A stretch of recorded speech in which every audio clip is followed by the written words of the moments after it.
All right, a couple of quick things. On the agenda, I put down news. Now, how many of you here are now ham radio operators?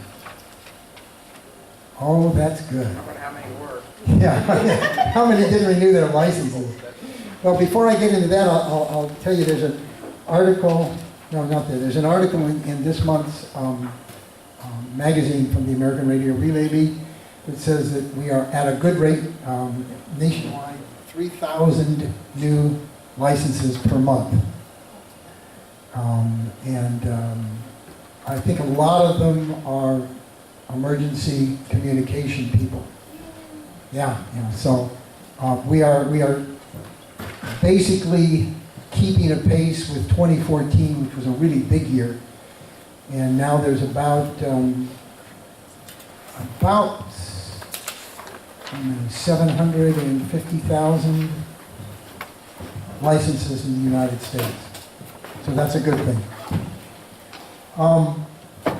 But for those of you who do have ham radios, there's a new cell phone law in the city, in the state of California. Those who have cell phones, I hope you know about it. And it says you cannot hold your cell phone for anything when you're driving. You can't use it for mapping, texting, conversing, or anything. And you're supposed to have it mounted in 3 spots, and one of 3 spots in your car. One is a 9-inch square on the left side of your windshield, a 9-inch square on the right side of your windshield, or on your dash in the middle of the windshield. And you can only touch it, you can only do something if it takes a single touch or a single swipe. That's what the law says. Good morning. Good morning. And there's somebody else we're trying to get to be a ham radio operator.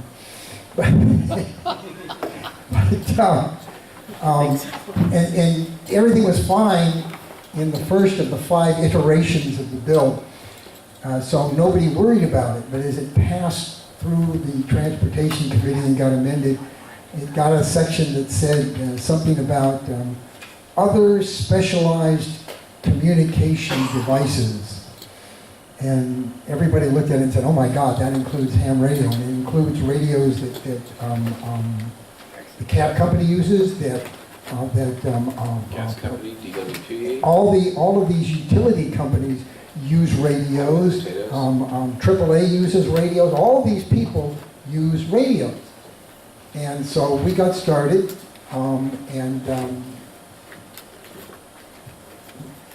week before last, not last week, but week before last, I was up there in Sacramento playing lobbyist along with somebody who was here once, Marty, N6, Victor, VI.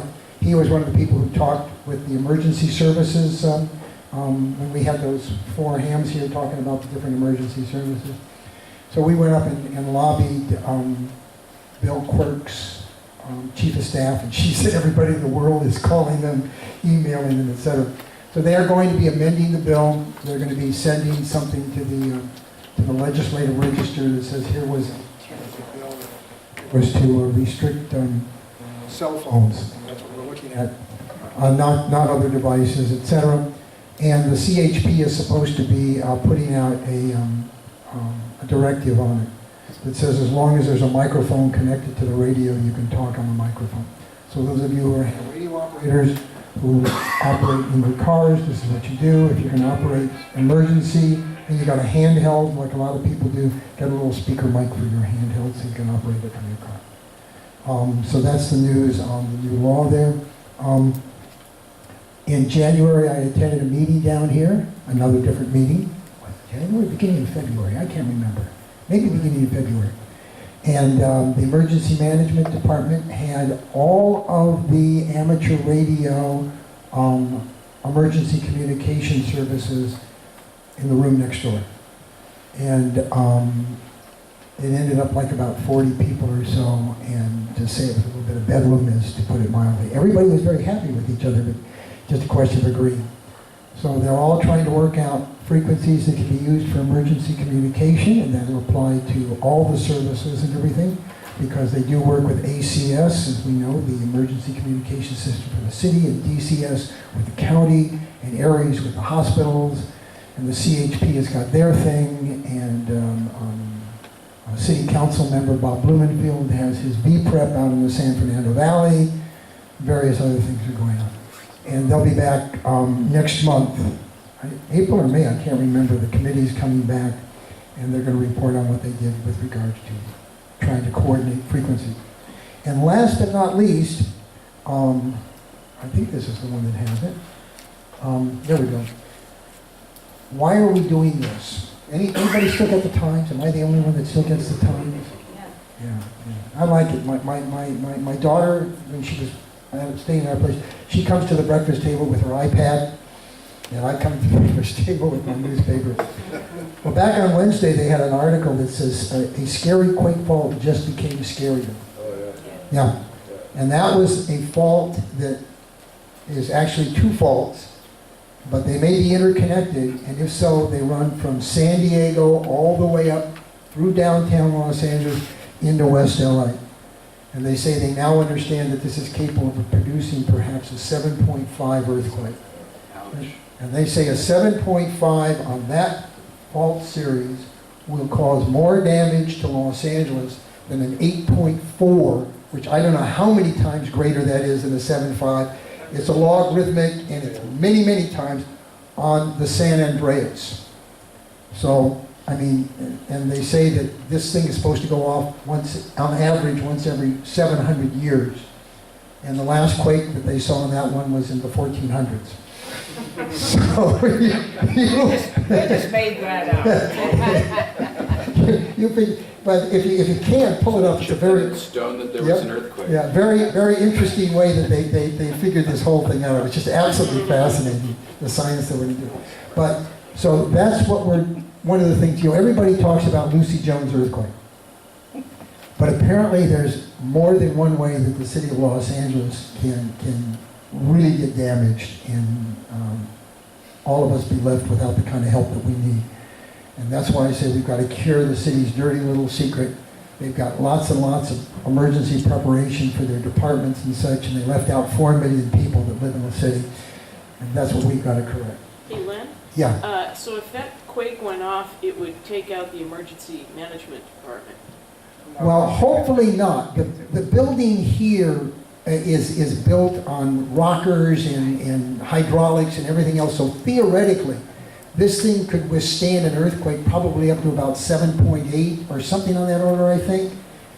At least 7.5. So this building should survive. But the challenge will be getting here as Yeah. responders is what the concern is. Yeah, downtown Los Angeles might be covered in some areas as deep as 10 feet with broken glass as everything comes out of the windows. The idea is, trust me, when something hits, nobody is going to be at the place where they expect to be when an emergency happens so they can use their radios, their batteries, and everything else. You're going to be at least 25 miles away. But yeah. I think bridges too. People don't think about that. Yeah. I mean, not only the glass, but I think we have so many bridges to get here.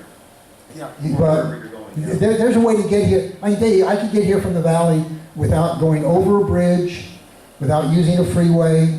I could bicycle from my house all the way through the Cahuenga Pass and down. Hopefully the Hollywood Freeway would not have fallen on that portion of the Cahuenga Pass that, huh? Well, the hills haven't come down. Yeah, the hills haven't come down, but that's a bicycle path all the way into the city is coming across there. All right, I'm going to ask Bill to come on up, and he's going to talk about a fair that this is the 8th year? 10th year. Those of you who've never been to the one in Granada Hills, I know for some people it's a long ways away. We did have some people from the south side who set up their neighborhood councils last year. And I've even got a neighbor who lives near me, and he says, Granada Hills, that's too far to go. But he'll drive to Arrowhead every weekend, but he won't go to Granada Hills. So, what can I tell you? So I'm going to have Bill come on up and talk about that.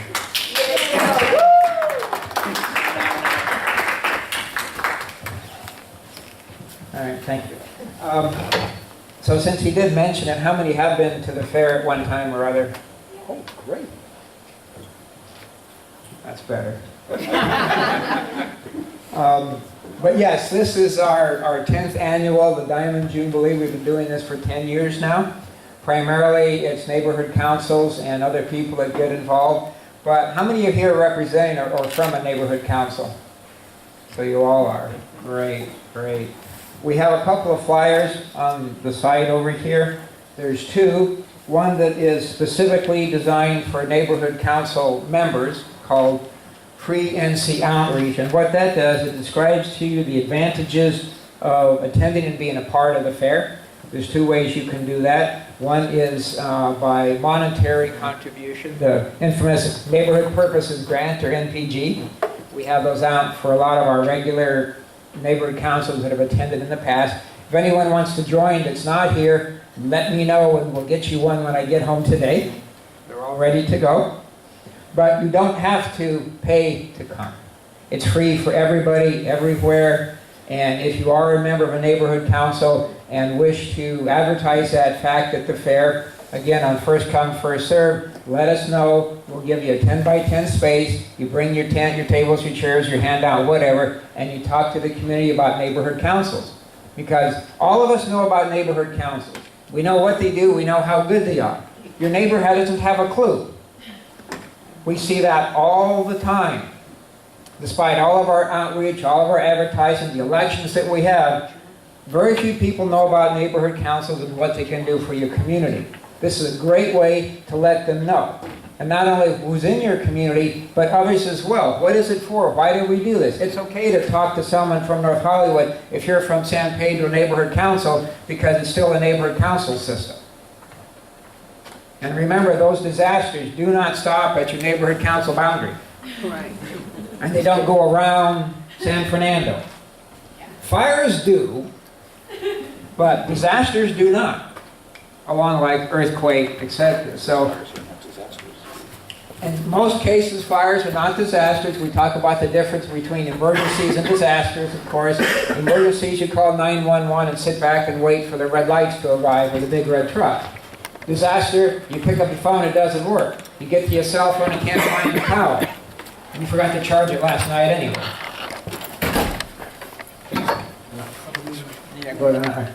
So, some of the great advantages, you have opportunity for outreach as a neighborhood council. You can tell people what we do. You can demonstrate that you care about people that are in your neighborhood as well as outside of your neighborhood. Because nobody, like Lynn said, oh, it's too far to drive, but we've had people come from San Pedro to attend the fair. So it is there, it gets out, it does wonderful things. Also, as you know, free parking, free admission, free emergency preparedness kits for families. This is another great way that you can leverage your neighborhood council. Let's say that typically this year we're asking for $850 from our regular neighborhood councils. But again, your council can decide to contribute more or less. It's up to you. So let's say you put away $850 to help your community. You could probably put together about 12 of these kits. It's like insurance. Now you come to the fair, and depending upon how well you advertise it and publicize it in your neighborhood, you might have 30 or 40 of your stakeholders that registered online. And you can also register at the fair. So you don't really need a computer. We'll sign you up the day you come to the fair. 2 keys. Per family, register, and come to the fair, because I'm not going to chase you down afterwards and give it to you. And you get one of these family emergency preparedness starter kits. Now, what's in here? Oh, I don't know. It changes every year. We're just going to hope nothing falls on the floor when I do this.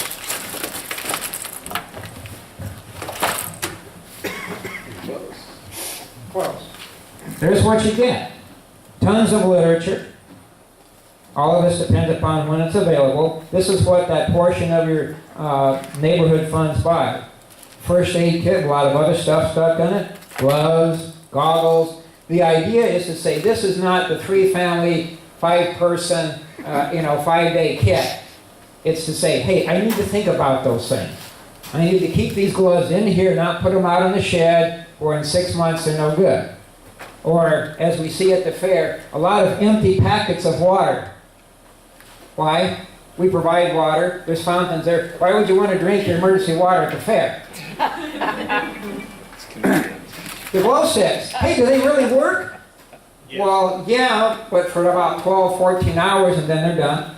So the idea is to leave with it. And so what if you get home and put it in your closet? When you have the big earthquake, you remember that it's there.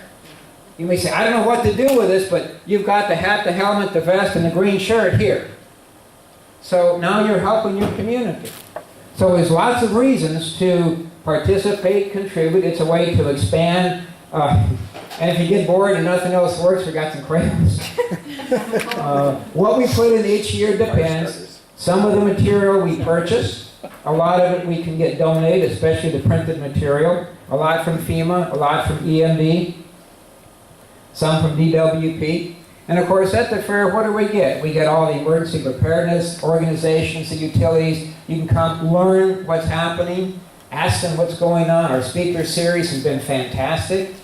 We've had anywhere from, pet preparedness, how to put that cheat kit together by getting things from Costco. And what was that other place? 99-cent store? Dollar store. You don't have to go to the expensive stores to get everything. You don't have to buy it. If you go and buy the 3-day, the family backpack, you look inside there, you've got a lot of water. And this is, the typical 5-year shelf life. And you've got a lot of those bricks. 3,500 calories per brick.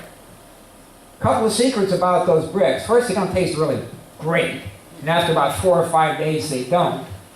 And one of the main issues in disasters is sanitation. So yeah, we've got some hazmat bags in here to take care of the waste and emergency products such as the bandages that are used and things of that nature. But the bricks, that's what we call them, that's what they feel and look like. They're also designed to, as we say, as Scotty would say, to plug up the plumbing. Okay, so just, keep some of those things in mind. Also, free food, you get lunch. Cooked on the spot. And we have vegetarian fare cooked on the spot as well. Yeah, I made sure of that. So it's really a great time. It's a wonderful opportunity. And I would encourage you to come. We also have another flyer that's called Save the Date, which is intended for constituents to look at because it tells them what's happening at the fair, some of the options, and all these are downloaded from the website. It's valleydisasterfair.com. We also have Bloodmobile available for donating blood. That is critical for an emergency or disaster situation in particular. We also offer ham radio exams. We don't teach you the test, we don't go through the theory, but if you practice on your own, which you can easily do, you come to the fair and take the exam at the fair. So, let's look at a couple of other. Oh yeah, I forgot. We also have regular drawings for prizes. Last year, we were very fortunate. Sears gave us something like a 40-inch LED television. The biggest crowd we ever had is right around the prize booth at about 2 o'clock. Because everybody that comes gets a ticket. Even the babe in the carriage gets a ticket. And we have regular drawings throughout the day. Must be present to win. But at about 1:30, 1:45, people are just... Because whoever hasn't claimed their prize in, and we do put it up on the board, so you have plenty of opportunity in case you're listening to the speakers, you can come back and check. We just start going through the box. And at about the third or fourth, no, he's not here, draw another one. It's really fun. Biggest crowd, even bigger than a round of food. And we just go through it until they're all gone.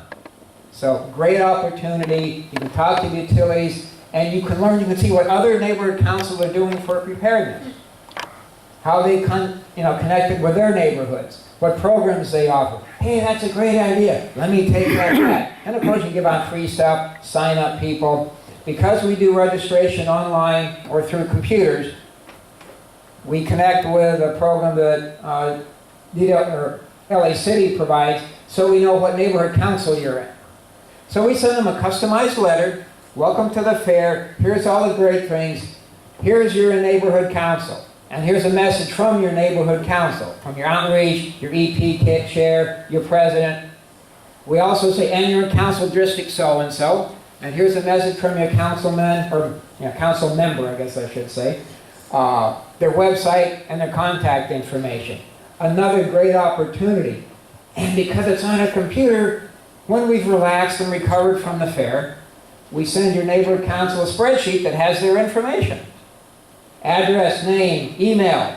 Did they come to the fair before or not? So you can gauge how your outreach is working. It's like, why aren't you coming? And even if you don't have a booth, even if you can't contribute funds, come anyway. 10 to 2. Great opportunity, largest of its kind in the city of Los Angeles, and we're very proud of that, and we worked very hard for that, because we don't have the bouncers. We don't have face painting. We don't have truck painting. Yeah, we've seen that's really cool. So it's strictly disaster and emergency preparedness. Anything from home shelters, pet preparedness, ones for access and functional needs issues, and our speaker series for the last 2 years have had a sign language interpretation as well. So we try to expand. We're very inclusive. It's easy to get to. It's wonderful. Why haven't you come yet? Here's the flyers. Go get them quick. It's finding the driveway that's the hard part. Yeah, but we put ACS out in front, waving flags and such. I know, last year that was good. Yes. Yeah. So, any questions? Yeah. Does it cost any money to have a booth there for your neighborhood council? No.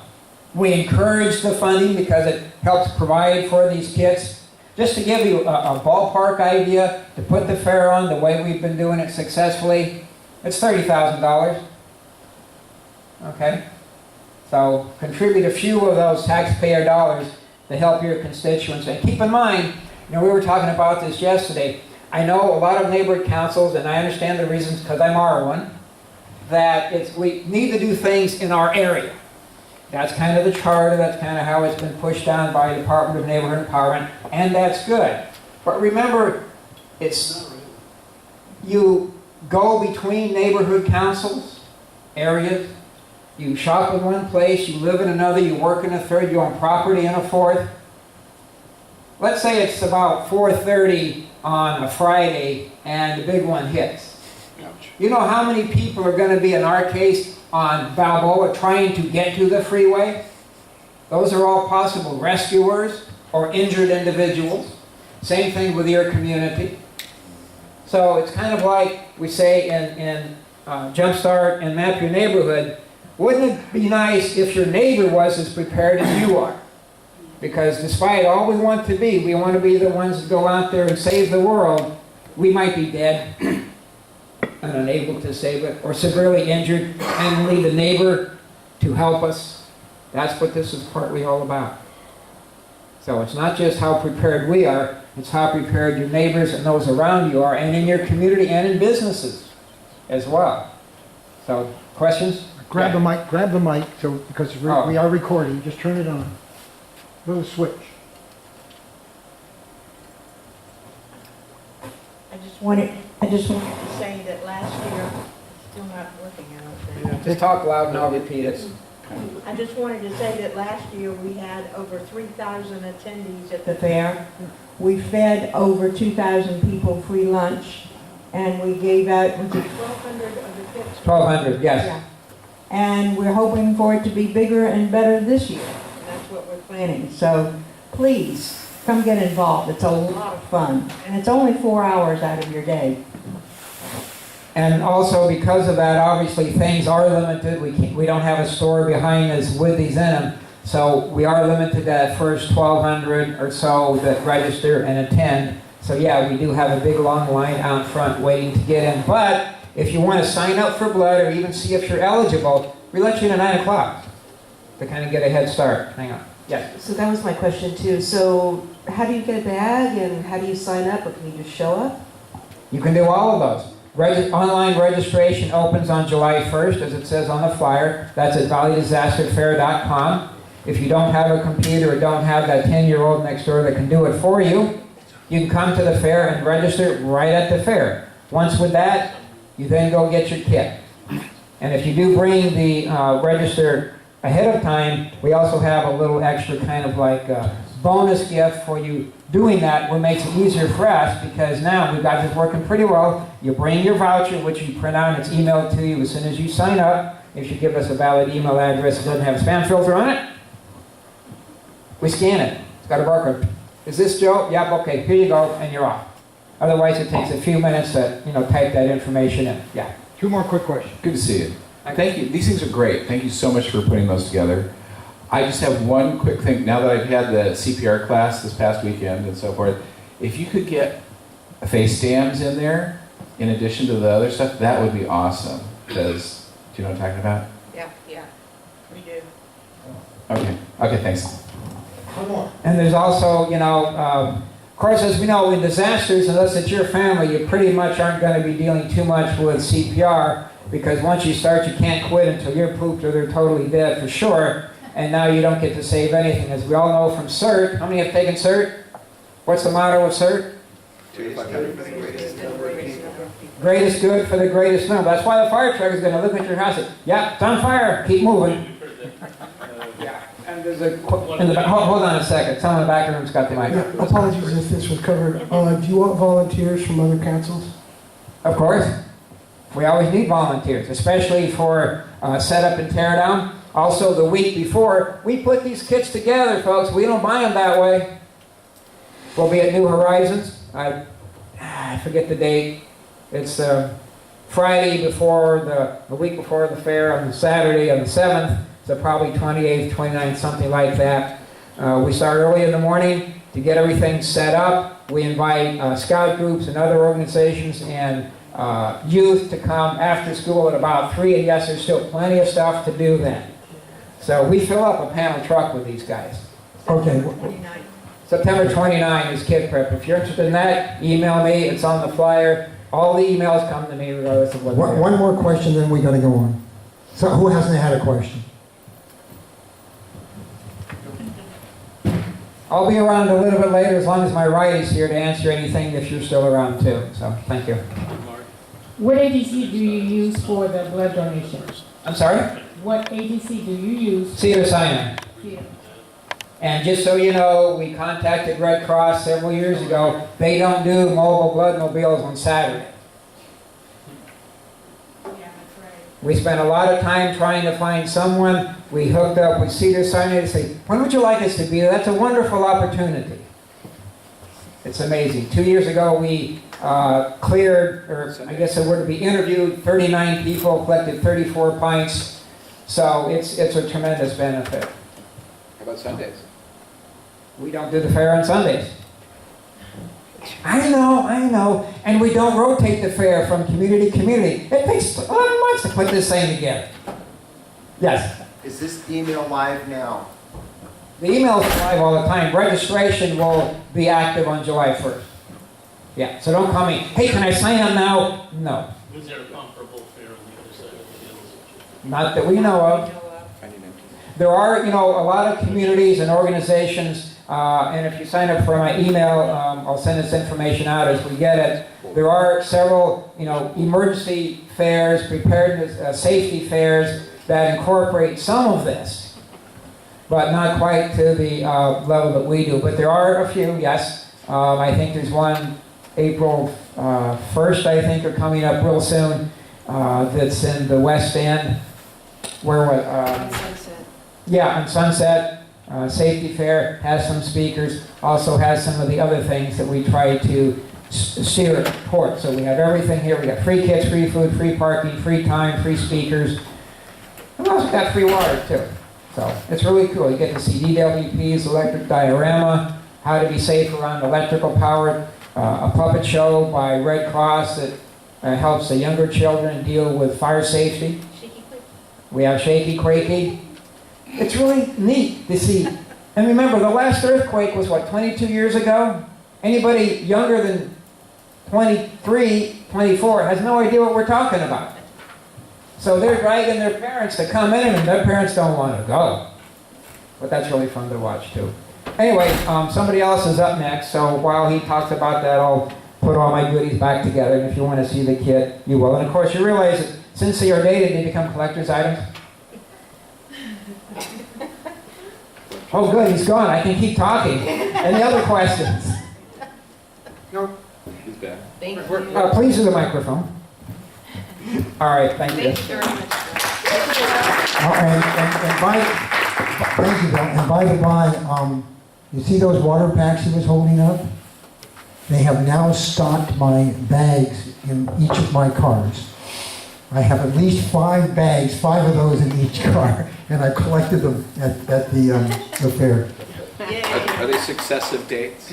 Once, 2014, 15? Yeah. Yeah, they actually are. Also, the last couple of years, what we've given as a bonus, if you bring your pre-printed registration form, so all we have to do is scan it, you'll get one of these. So if you get a kit, now you've got 4, you're in good shape. Yeah, they're really great. They go with those emergency bars that withstand heat that aren't very good. Expand. but they are food. We're just getting the computer up and running. And we will get our next show on. These things suck. Hello. Good morning. Good morning. I'm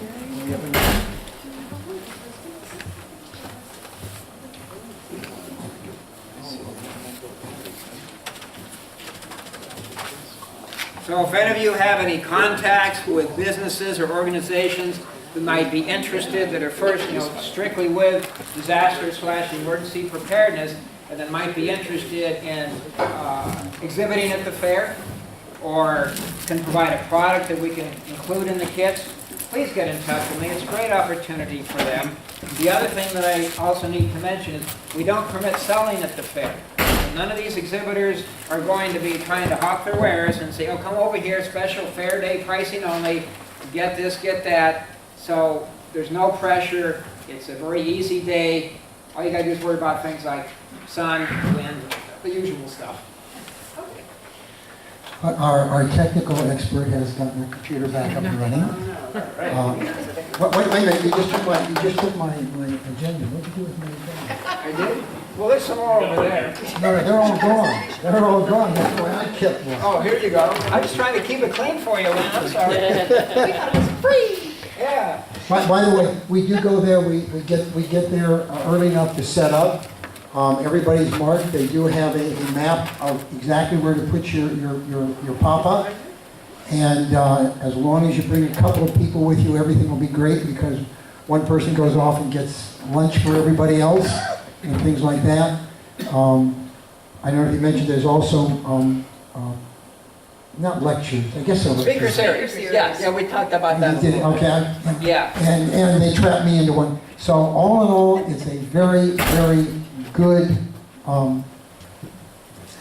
fair. Now, I'm going to introduce Lorraine Curry. Lorraine, as you can see, Lorraine, are you a cert command? What is your title? I'm the Battalion 13 coordinator for South Bureau. Yay! And I've been doing this for about, I guess, 4 or 5 years, or at least. I'm very compassionate about disaster preparedness, especially for my community. It's something that when I try to talk to people about it, they kind of glaze over. Like, yeah, I'm prepared, I got a bottle of water and that's it. Also, the community have a very heavy senior presence, and people who don't have a lot of money to go out and get the things that, some of us can get or, have. I've been, one of the things that, if most of you in here are CERT trained or are familiar with CERT, but there are a lot of people who just cannot or will not take CERT, but they have to be prepared. Segueing into what Bill was saying about, having stuff available, and the fire department, not, you could be on the corner of walk and don't walk, and they'll just do a drive-by. I try to impose on them the importance of really taking care of one another. I try to enforce the fact that if you can get one person on your block or in your apartment building to be CERT trained, then I can show you how you can get your people just to be involved maybe once a quarter, to come together and maybe have a practice of, you can tell them this is, his expertise might be in communication, his might be in construction, she might be a retired nurse, so on and so forth. So that you can get the group together And then, you know, when something does happen, especially in a senior community, and you're going to survive this, then let's survive this. So what I'm going to show you is just a brief PowerPoint presentation with the help of Carol Burleson. Well, some of you who know her. She's a sweetheart. Yes. Helped me put this together. And then I was going to show you some of my MacGyver tools that I use, that I've learned from scouting days and camping days and so on and so forth. And I always like to learn new stuff and show old stuff. So I'm going to get on with this. This will be brief because, like I said, most of you probably are aware of this.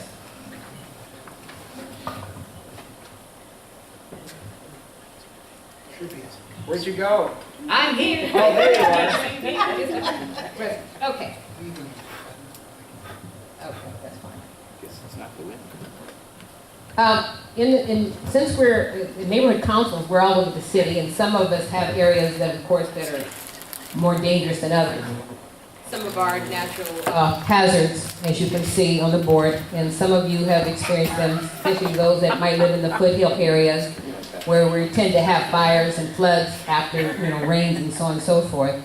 This is something general, something that FEMA puts out because this is, you know, kind of countrywide, what can happen in our communities. We talk about to know the technological hazards, and they can be anywhere. One thing that I've learned, other than the basic fire and earthquakes, we're getting more into cyber attacks and to hazardous material spills. You don't, you know, with all the terrorist threats that are going on, you don't necessarily have to live near a nuclear plant or a power plant. I mean, you know, people can do this, in train stations and so on and so forth. These are the type of threats, and I won't go into them in detail, but these are some of the threats that we face in our community, from, you know, from living in the city to the mountains to anywhere. This has or can happen, and people should be at least aware of it. I don't see lots of health insurance out Well, that's kind of new, so they're working on that one.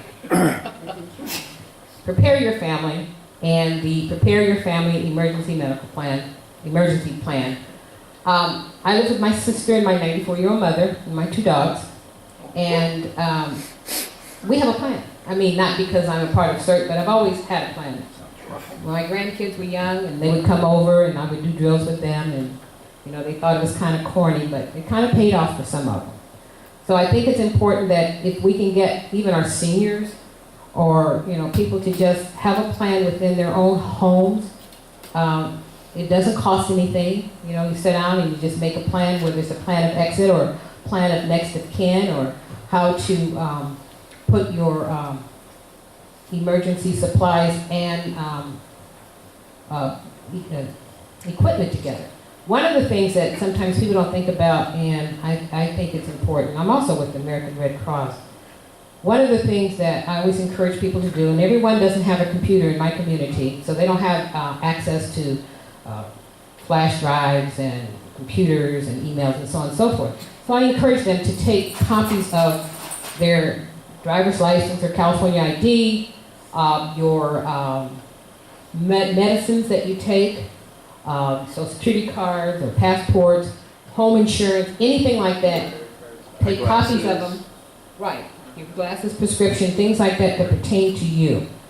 Put them, if not on a flash drive, if you can't scan them into a flash drive, take copies of them, put them in a heavy-duty Ziploc bag, put it at the bottom of your freezer. Because even when a fire happens, usually the refrigerator is the last to go, and Red Cross has been trained to go and look into your freezer to see if there's anything that you put in there for next of kin or emergency, or something might pertain to your medical condition. This is something that doesn't cost a lot of money. This is something that you can do. These are some of the food and water supplies that they suggest based on your needs and your food needs and your medical needs. You would know best. What I do is about every quarter, maybe every 2 quarters, I will rotate my supplies Of course, I'm CERT trained, so I've got supplies everywhere. I have a house with a basement. I have a garage. I have an outdoor trash can with stuff in it, so I'm all over the place moving food and water and supplies around. Sanitation and medical supplies, these are things that, if you're, existing, you have this in your household on a daily basis. This is trash bags, toilet paper. You can always put things aside. When you go shopping, not put 1 or 2 rolls of toilet paper or trash bags aside, that can be very important. And these are something that, you would buy anyway. These are some of the tools that some of us can use.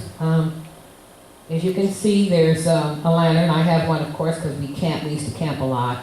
And the crank radio. I do have the crank radio. Does not require batteries. You got to learn how to crank that bad boy up. And it can give you some light. Even some of them have radio. You have your cell phones, and we all know cell phones are not going to be the thing to do, that probably the towers will go down.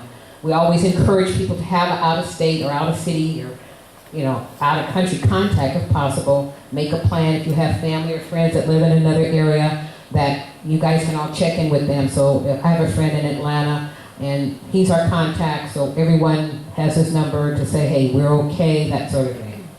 For us, hammers, I'm brand new hammer as of February 14th. I just got my ham license. Yay! So I'm excited. What's your call sign? I'm KM. Kilo Mike 6, India 6, Golf X-ray. That's too many. No. No, the 6 and the second. Kilo 6 Mike count. 6, India Golf X-ray. That's my new son. So I'm going to need help from hammers because I haven't really been on the line except for the ACS Monday call. That's it. I programmed it and that's as far as I've gotten. So Very good. I really got to get this. But I think it's a wonderful thing. Ham, to me, it was not new. I had an uncle who was one of the first black firefighters of LA, and he was a ham from 1933 till he died in 2002. His call sign is still available. So the only ham equipment I ever saw was probably about as big as this room, and the antenna was 50,000 feet. So when I got involved with the CERT group and some of the guys, and I saw their ham radios, I thought they were cell phones. That's just how time had gone past me, and I had no clue. And I'm a retired telecommunications manager, and I used to build computers and things like that. I knew that technology was going to speed up and get smaller, but I thought if I lived to 100, that I wouldn't see it. And it happened within 2 years of retirement. I've been retired 20 years. So saying that, I'm really excited about getting involved, and I think it's very important for communications for all of us who can get license for this. It will really come in handy, especially in certain areas. There's a toolbox there, and of course, we can make our own toolboxes.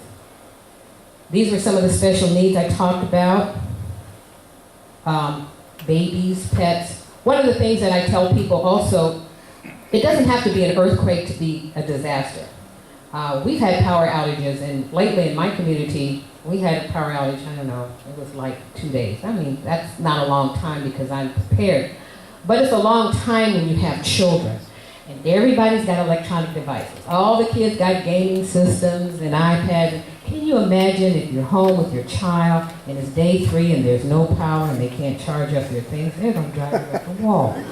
So I suggest if you don't, or your child is not an avid reader, then you should buy board games and really have fun. I mean, the old Clue and Monopoly, and I think I've got every board game that Hasbro and anybody else has ever put out. But I think it also will bring the family closer in and, make them think, because these young kids, they have no clue.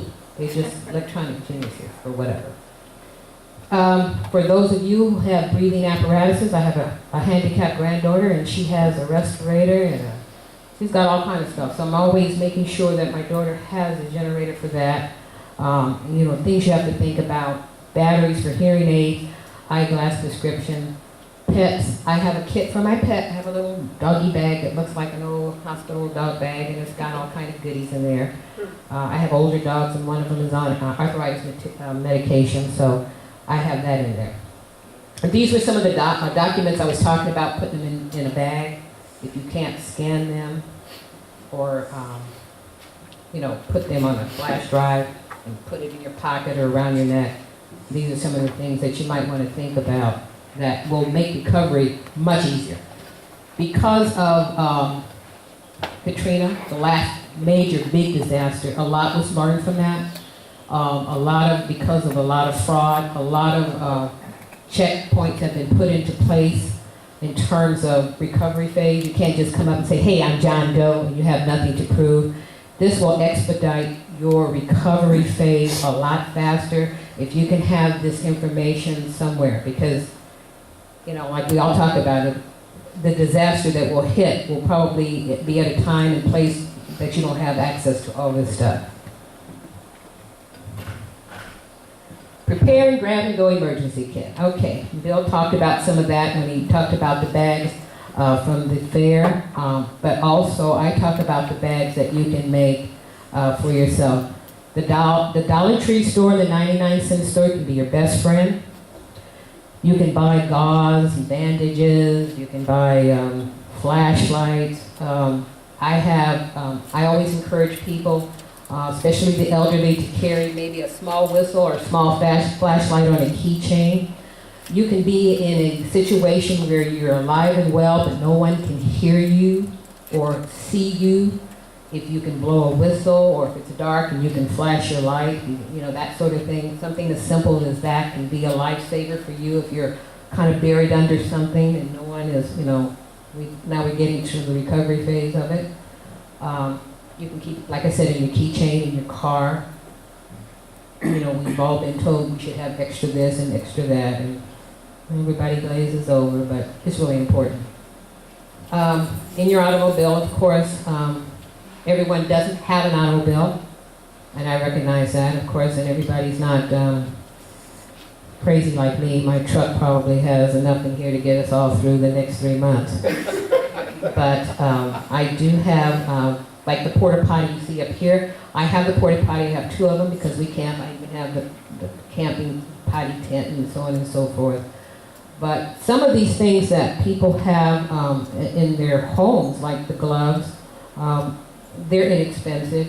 If you work around in your garage, get that extra set out. Even the 99-cent store has safety goggles. Of course, I have fire extinguisher in my car as well as in my home. Of course, that's me. But he was talking about the light sticks. I have a light stick, and I also have a gas cutoff valve attached to the meter. So if I have to cut off my gas and I can't see, I have it all right there next to the meter. These are little things that I put in place for myself, because if I'm not able to get one right away, there it goes. And these are some camping things for those of you who used to camp or still camp. You can also use these as medical emergency supplies and survival stuff and that kind of thing. The tarps and that kind of stuff that you have. I don't camp as much as I used to. My siblings were all in our 60s and 70s, and their ideal of camping is motorhomes now. So nobody wants to, do the on the ground. Mother's game, and she's 94, but still, I don't want to put her through all that. So she does what we do. To prepare your home and secure your stuff. Okay, we talked about this. For those of you that live in homes, it's simple to strap your hot water tanks. You probably heard that. That's really important, because if you don't have water, we always talk about gas first, because gas, as you know, will cause a fire and blow up, and then that's the end of that. Some people say, well, what about my water? I shouldn't have to cut off my water. Sometimes you have to, because the sewer lines and water lines, if the sewer line breaks and it's near your water line, it can get in and it can poison your water supply. So your hot water tank will be, your glory to get water from. I have... Could I ask you a question? Sure. When would you know for sure it's a good time to cut off your water? Right after the shaker. Sometimes you can tell by the water, the content of the water coming out of faucets, if it's really smelly bad and not of Wouldn't color. that be too late? Well, that's kind of like a game.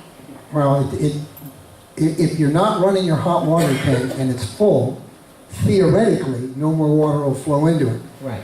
But the very first thing is close the drain in the bathtub, turn on the bath water, and if it's clear, fill up the bathtub. If it's not, turn off your hot water heater.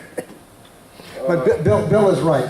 When it hits, turn off the cold water inlet into the water heater. Immediately. Yeah, And we're that'll talking, save you. Otherwise you contaminate. we're talking about the water inlet that is in front of your house, not the one that's out on the street, takes that big giant arm wrench to. Or if you need to, you can actually, depending where your water heater is, Yes. it's got a gate valve on the cold water. Right. Just turn that clockwise until it stops moving. You have just closed off all the water to your hot water tank. And only the hot water tank. It doesn't turn off, to the rest of the house. But as we talk about in the Map Your Neighborhood and the Jump Start and the 5-step program, when the shaking starts and you've secured your house, first thing you do is turn off the water supply in the house to save that water that's in the tank, assuming you don't have a tankless water heater. Right. Correct. Cup of water. Right. That's correct. The reason I asked is because if it wasn't a bad enough shaker, now you don't have any hot water. Turn back on. Just, if everything's clear and everything's fine, the mains haven't been busted, turn the valve back on, But they got don't you water. need the gas company? No, no, Oh, you're talking about the Gas, gas that's meter. different. You're talking about cutting off the gas. Yeah, it's different. That's different. We're talking about the hot water tank, the tank itself. Oh. We're talking, once you cut that gas meter off, you're done. You can't turn that back on. And Wow. if you can smell it, see it, hear it, you want to cut the meter off. That's the gas meter, but the tank is, Yeah, if you look at your hot water tank, your heater, you look up at the top, you'll see two probably flexible, looks like flex hoses. One of them has a valve. It's like the thing you use to turn your hose on and off outside. It's a little gate valve. That's the one you want to turn clockwise until it stops turning, and then you shut off the water coming into the tank, and that isolates the tank from everything. I see, okay. right. And I think it's a good idea on some of the things that I talked to in the neighbors. Go and look where your utility shutoffs are, all of them. Be aware of everything, your gas, your water, your electric, because most people, some people, they have not a clue. Not at all. And then they have these automatic gas, the gas company has put the automatic shut-off valves on some gas. I don't know, so it's different. Hey, here's an idea. Why don't we let Lorraine get to the end, and then we'll start. Okay, yeah, I'm going to go through this real fast, because a lot of you know about securing your appliances and things in the home. I had a few things happen after the Northridge quake, and I live over by USC, and somebody said, well, you don't have as much damage. And, I learned later about how earthquake, they just vein out in different places. You can have a house across the street completely down and the house next to it standing up strong. I was very fortunate. I only lost a jar of mayonnaise. I did have a bookcase that was not secured. It came down and hit the desk. But for most, and I didn't have a lot of security locks like this on there, on my cabinets or anything like that. So I'm always learning what to do after that. This is just an overview of what to do to prepare your community. Conduct a week-long series of locating hazards in the home. That's what I was talking about. Find out where your utilities are cut off, and valves and things like that. Working with your neighbors. In one of my neighborhood councils, what they've done, they've gone out in their neighborhood council and they took yellow paint, I think it was, and put it on the valve to show where the valve was for people to cut off. They kind of did this as a neighborhood. They went up and down to the different homes, and these were things that they did. Participate in the Great Shakeout. I do that every year with my mom. It's funny to see the 94-year-old lady get up under the table, but she can hustle. She was here for the 33 quake, and she was very vivid. She can tell all of you in this room what it was like, what she was doing, and what happened. This is about training yourself. These are things that people can do, and a lot of you in here have already done that. So I'm going to pass that. We all know about drop, cover, and hold on. This is something I used to teach my grandchildren, and we had a slight earthquake one day. They were over, and my grandkids are grown. They're like, I'm only 29, 27, 20, so they're grown. We had a slight shaker, and it was amazing that they all took cover under this table. And I was walking around, I didn't realize it. And I said, where'd everybody go? Where'd everybody go? And everybody was in the place that I taught them years ago. I was really impressed. They don't even live there anymore. Wow, what are you doing up there? Yeah. I was like, oh, okay. Check for injuries and damages, and this is what, you know, of course we want to take care of, you know, everyone is trained to take care of self, family, and if you can help others, then do so. Fire department is the same way. If there's firefighters on duty, their first thing is to get those rigs out of the station, and then they roll and they're doing infrastructure check. They're checking for down bridges, freeways, hospitals. So like I said, if you're laying on the corner, walk and don't walk, they'll do a drive-by and say, there's a female on the corner, else and keep rolling. So this is when we all have to really, you know, be prepared to take care of one another. And these are some of the things that, you know, you can learn in CERT, and also we try to teach as the neighborhood 5 projects or whatever it is, to get the neighbors to understand that, you know, you can do something. People have skills whether they know it or not. This is the assisting others. This is when the training comes in handy, whether it's through CERT, American Red Cross, or even if you're a trained professional such as a nurse or doctor. We're all going to have to be family in this. Stay informed. I have all kinds of alerts on my phone. It's even, we just had an Amber Alert. I think I was asleep that night, my phone blew up. What was that? It was an Amber Alert. But just to make everyone aware of what's going on in the city or wherever you are, is really, really helpful. Just to be informed of what's going on. And of course, television, radio, and satellite, internet, updates, social media, FRS and ham radios. In some of our communities, we do FRS radios for those who are not, that does not require the FCC license.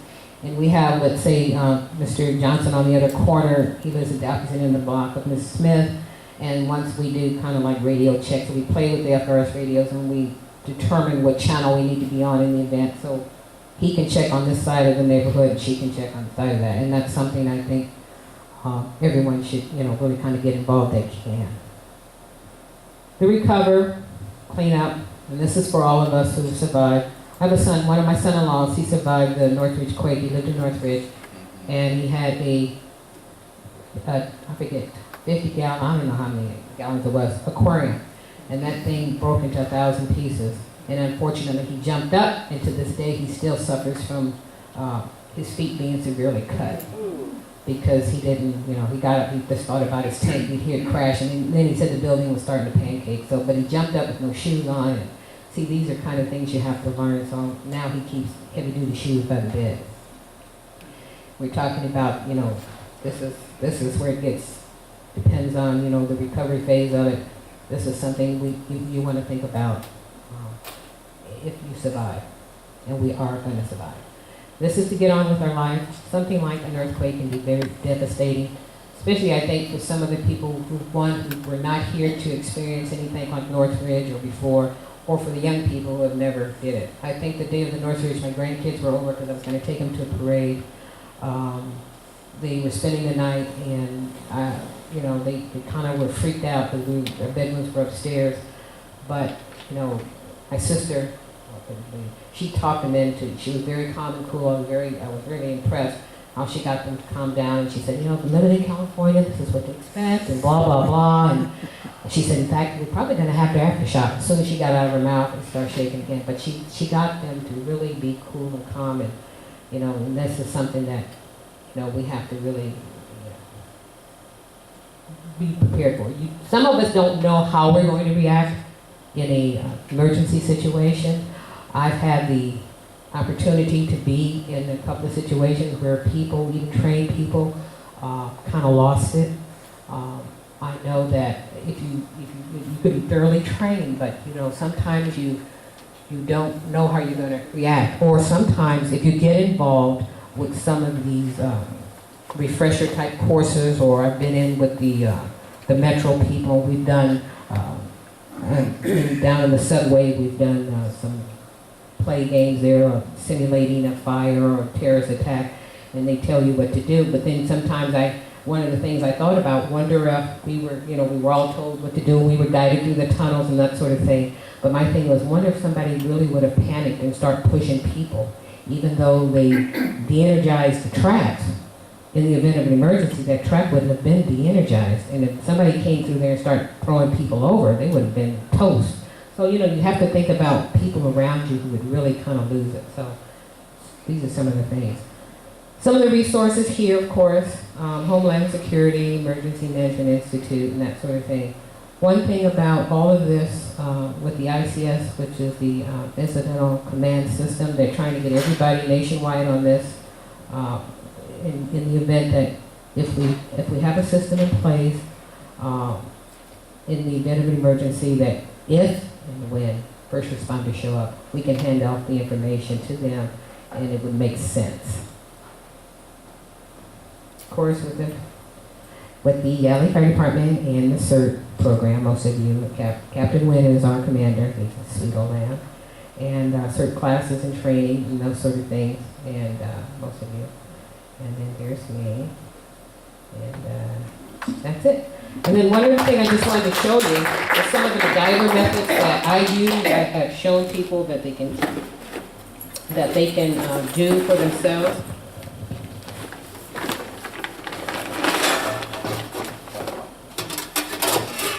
This is a stove I made out of a can, and it works.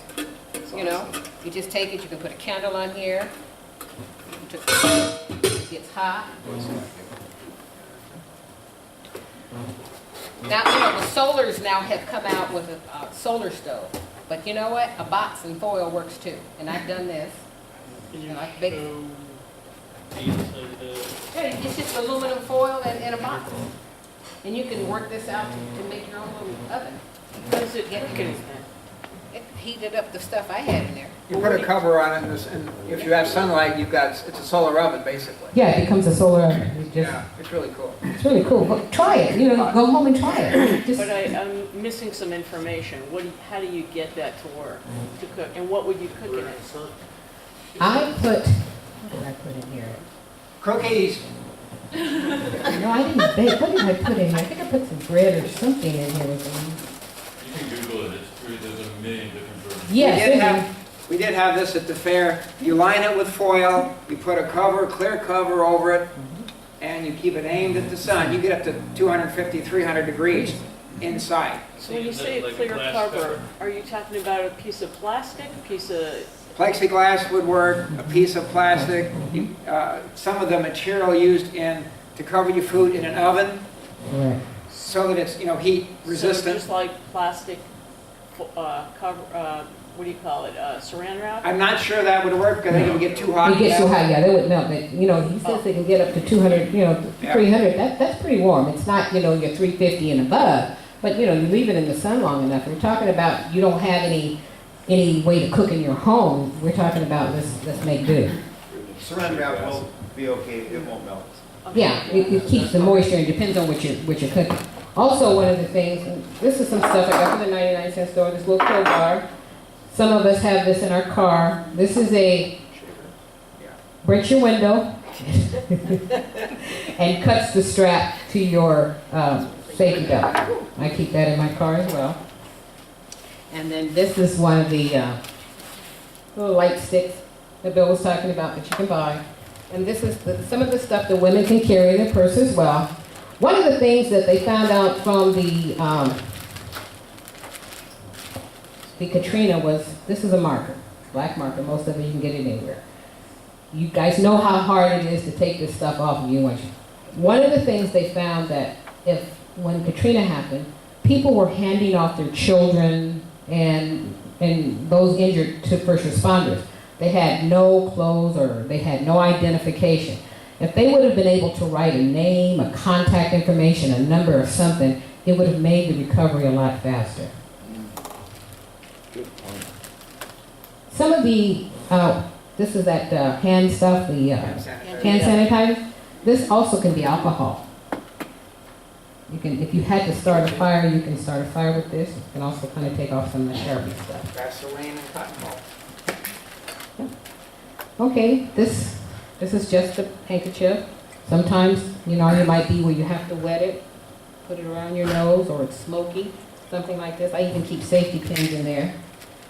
And then, of course, the whistle and the flashlight. And I always keep these things. I love these things.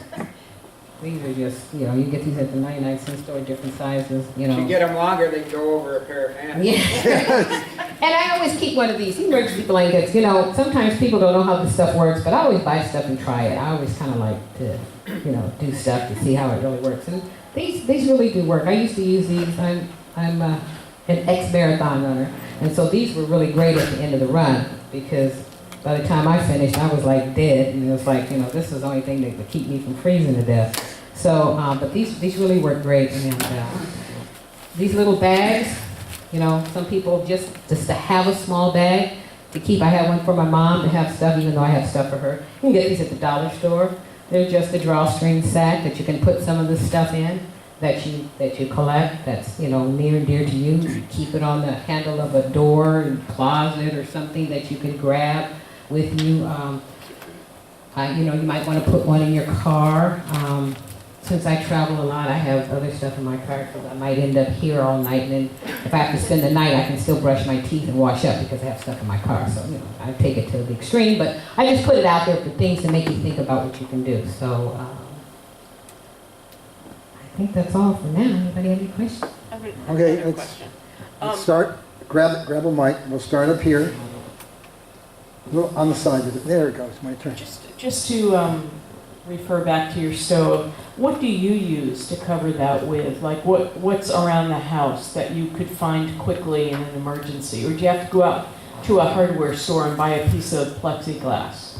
Well, you know, it's funny you mentioned that. I did have plexiglass already at the house because we had done a project, and I just saved that little piece of plastic. It was about, you know, this big. Size? Yeah, you know, and so, you know, I'm always looking around. My dad, he passed a couple years ago, and he left me all his tools. So I've gone through the garage, and, you know, I'm pretty good at using tools, and I always go, well, you know, some of the stuff I got rid of because I'm not into that heavy-duty stuff, but some of the things that I have, it's like, you know, things I can fix stuff at the house, and, you know, there's meters, or, you know, some of them, of course, the hammers and that sort of things, and drills and things. So I'm always looking at pieces of stuff that he left. You know, he had a bunch of junk from 100 years ago, and some of it I tossed, and some of it I said, oh, you know what, that can be useful.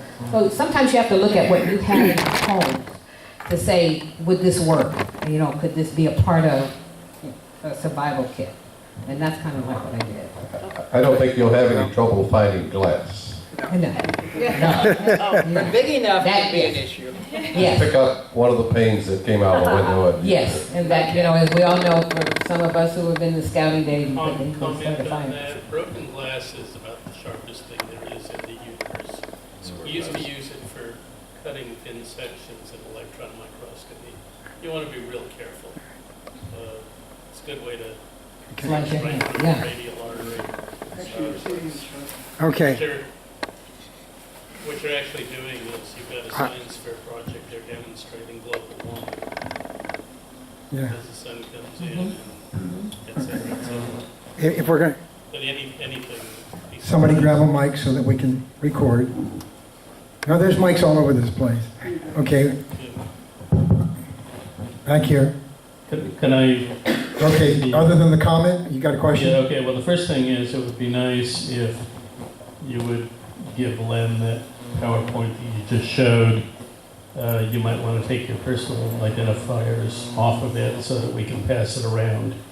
I think we're gonna get it printed out as a PDF so that Well, people can look at it. Okay, so that's in electronic format, Right. so that we can send it around. My understanding, for Mark, CPR, my understanding is that the modern method is to not debrief the person, just keep pounding. They're getting ventilated enough and they're dodging. The other part of it, the gas cutoff, in a minor earthquake, I interviewed a bunch of people, particularly from the gas company, and wrote a column about it several years ago, and they said, don't turn off your gas unless you have some real evidence that it's leaking. You can smell Because it, it'll be see 3 it. weeks before Exactly, you that's get- what I was explaining to her. Yeah. Once you cut it off, you're done. Okay, well, I'm explaining because that's what the gas company guy told me. That's correct. You know, and we all, we all have a little bar, you basically any old range will close it. Okay, pass it to your left. We're going to move A couple around. things, I'm a CPR instructor with the Red Cross. You only do the ventilation, breathing barrier, if you have a breathing barrier. That's why they say hands only if you don't have a breathing barrier. So again, you want to make sure you do have a breathing barrier. Another thing I wanted to show people is I have a Peltier that I always wear. This is 65 feet of 550-pound paracord that I've actually made as the belt I wear all the time. So I've always got some rescue line with me. And what's really great about this is called the slack knot. I'm more than happy to show people how to do this. And what's really cool is you can actually just unzip this in a matter of about 2 seconds. There are videos on YouTube. It's called the slack knot, but if anyone wants to know about it, I'll be more. Slack, SLATTS. It was developed because someone needed it for an emergency, and it's really great. If anyone wants to know about it, you can use it there or talk to me about it. Show us how it works. Okay, we've got a question over here.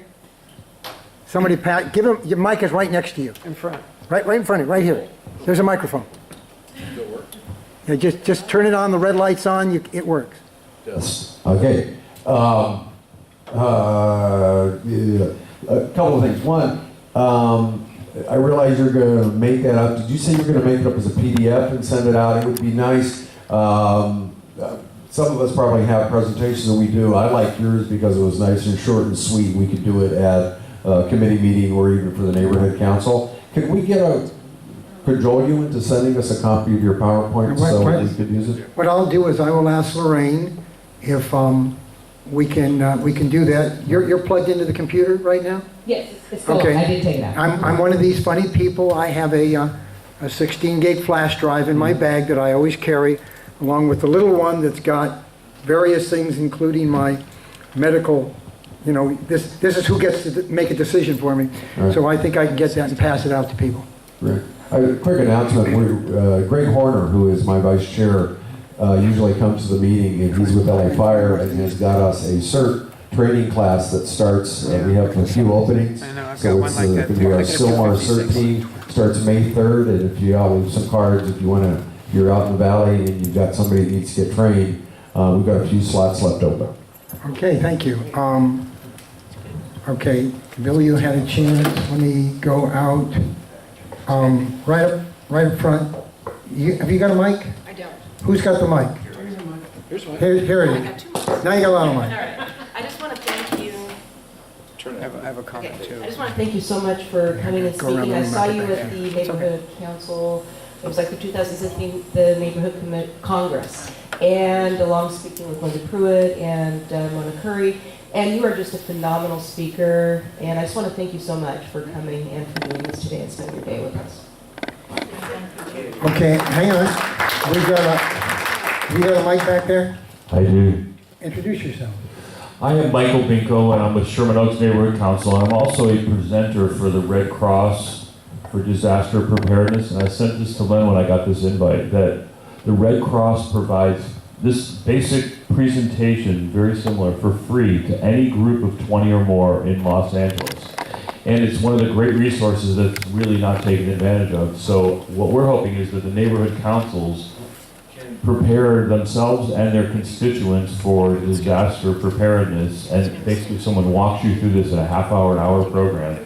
So we encourage you to contact the Red Cross, and they're on Ohio and West LA. I may bring them in. And they'll be glad to send out a volunteer to do this presentation. Well done. Okay, do we have something over here? No. Way in back, Mary?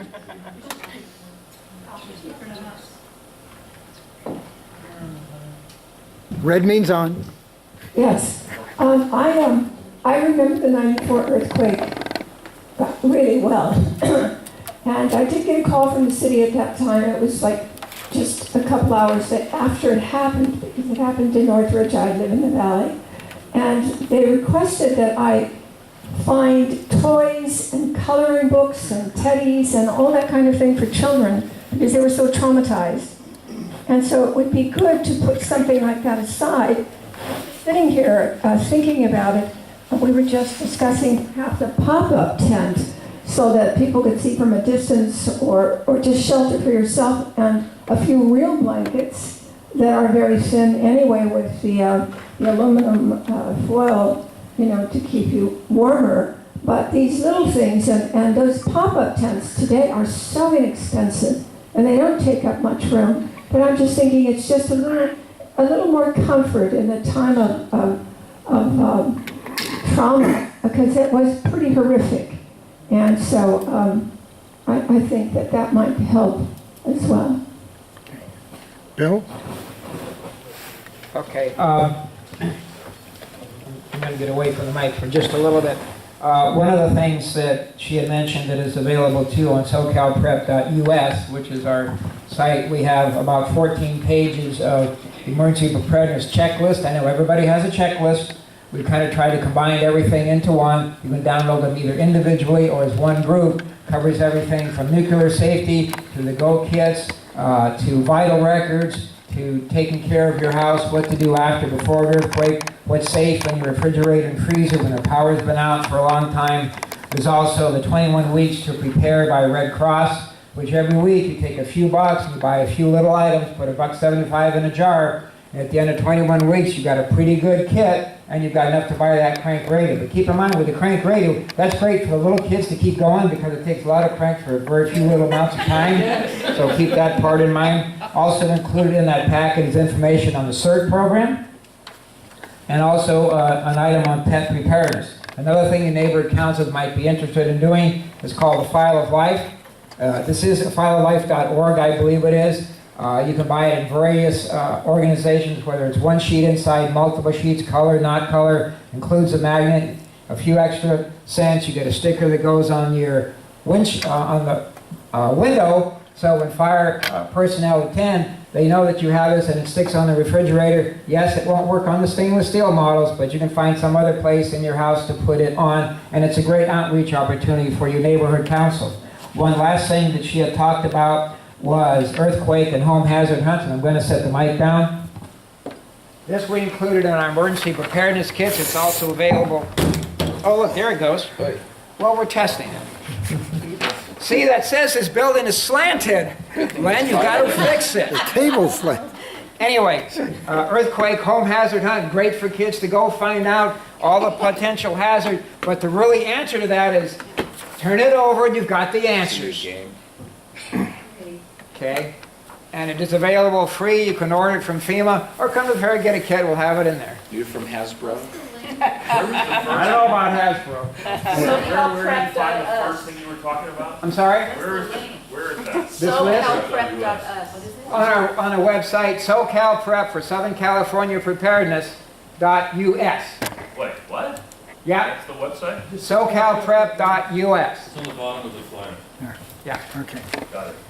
And they're all available, and again, like you, we make it available to everyone. We also have a list in there of where to buy all this stuff from people that have bought it at these places. What's at the top of the list? Okay. 99-cent store, Amazon. Okay. So, anyway, thank you all. Thank you, Bill. Weighing back, we got Suzanne? I just wanted the link, I got it. Thank you. Oh, you got the link, okay. Bob, you got a mic there? Only because we're recording. Oh. Somebody's got a microphone. Somebody in your area's got a It's mic. going to be real quick. Can I yell? Go ahead. Okay, I don't know any stock in the place, but Harbor Freight has all kinds of stuff, and I got the crank flashlight, which also has an FM radio on it, and also has something to charge up your cell phone. That was like $11.95. So I bought them and gave them for, like, you know, birthday gifts and stuff like that. You have to put it in a place where you know how you can find it in pitch black, because when the power fails, it's really dark. Yeah, well, that's what emergency lights are for. And Lorraine mentioned something, and I'll tell you, I have a kit at my house, and it has a little combination lock on it. And I realized what's going to happen is emergency is going to happen in the middle of the night, and all the power is going to go out. So hanging on the side of my emergency box in a Ziploc bag is an LED flashlight that will allow me to open my combination lock. So it's little things like that. But one of the things that Lorraine didn't emphasize that I like is you restock your closet to your pantry. And she didn't emphasize that. And tell them how you do that, because she just very minimally went over it. And I think it's a great idea, especially for people who don't have a lot to be able to buy and set aside a specific emergency thing. How do you do that? Well, I guess basically what I do, I go through and I say, okay, what is it that, of course I have some memorized and stuff because camp and all that stuff, but I always try to think about canned goods that would, last or, have the shelf life, and I look at them, it's like sardines or like, I don't eat Spam, but, it's kind of like, that should be something that's on the list, because we're talking about survival here. We're not trying to do the cuisine course type thing. We're talking about survival now. People will say, "Ooh, I would never do that. I'd never eat that." I say, never say never. If you're going to survive, you're going to have to change the mindset here. And we're very spoiled, complacent, people used to have in our way. But Mother Nature is the equal opportunist. She don't care where you live, how much money you got, and all that kind of stuff. When they talk about survival, we talk about survival. So I will look at some of the foods that I don't eat, and I will, I try to tell my kids the same thing. Just look at the shelf life and then change it out. So what I'll do is cook that food up for somebody before it expires, and I replace it. And for the person, and then just like one thing I forgot to cover was the bills, the small bills. You were talking about putting $1.75 away. We all know that if you're survivable and the stores are open, if they're not totally looted, if you got a $20 bill and you need a loaf of bread, and there's a loaf of bread, you're going to spend $20 because it's not going to be, I'm going to give you change. We already know no ATMs, no nothing like that. So try to keep small bills if anything is running. Try to keep at least a half a tank of gas, because gas stations, they might have gas, but if no power, no pumps. So, you got to kind of think outside the box. So just little things like that we don't think about because we're so used to just doing it or going there and it's always available. So. We got a question over there. Right, one more question.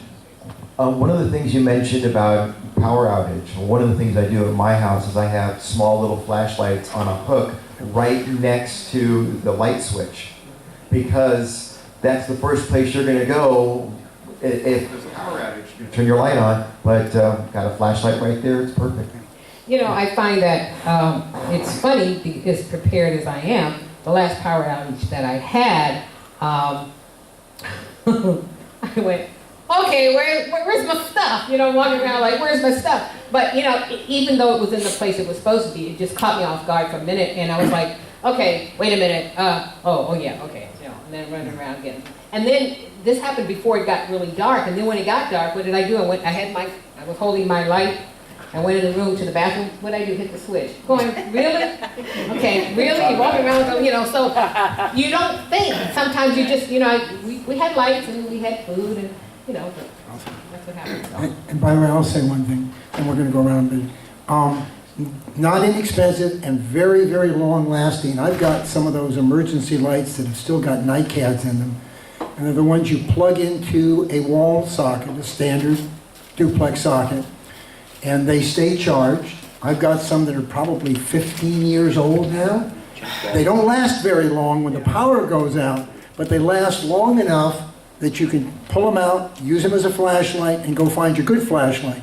Very inexpensive. You can find them at the 99-cent store. You can find them on Amazon, and they're good to have scattered around the house plugged in, because they'll give you the light that you need when you're wandering around. Okay. Also, I think it's good for people with elderly people, and you can use them now. I put one in my mom's bathroom. The toilet lights up. It's a motion detector, and when you walk past the toilet, you can put the blue light, green light, red light. The toilet bowl itself lights up, and elderly people can find their way to the toilet. So I'm just saying that those, and they're very inexpensive, and they're like about $10. And you can get them on Amazon, or I think some of the stores like Bed Bath Beyond sells them. Just little things like that can make maybe your life a little easier. Bill? Yeah, that's the problem with the preppers. Pretty soon, everybody wants to know where you live. And I understand when you're talking about the plug-in devices, the power failure lights, do test them. Yep. Because I've had a whole bunch, and within a year or two, you plug them out, and the light no longer comes on because the batteries are not being recharged because they've cracked. One thing with the light sticks, especially with the ones we put in the kits, they come with a lanyard. It's not attached, you've got to tie the knot, it also flows through, but put these on the doorknob. Then you have light available, don't have to worry about batteries or anything else. Easily accessible, easily available, very inexpensive. And these only last so long also, though. They do have a shelf life, you know, this one I think expires in 2020, but even afterwards, they're still good. Even if it only lasts for a couple of minutes, I went through it 4 will of get these you and too. finally found one that worked. Yeah. Because I tested just in case. See, there you go, you're playing with the emergency preparedness items. Hey, it works, let's save it. No, it doesn't work. But another option, lots of options. We just saw a stick-on light switch that works from batteries, that has a regular switch on it, and a couple of banks of LEDs. You just stick it anywhere. It's not going to light up a room so you can read, but you can see what's happening in that room at night if you need it. So there's millions of stuff. That's why we can't live in the houses anymore. Okay, got a question back here. The red light's got to be on. Red light is on and the mic is on. Okay, great. Just 3 answers actually. One, power bars, 79 cents I think still at Trader Joe's. I just keep a whole batch of them. They're really good for food. They stay in there a long time. You can just keep recycling those as you go. 2, electric car. Now would be a good time to think about getting an electric car because it's safer than the gas vehicle, and even though you'll have no electricity after a while, you'll have no gas after a while, gasoline after a while either. So it'll last as long as a gasoline car in an emergency. And 3, Bill talked about the Red Cross checklist, 21 weeks.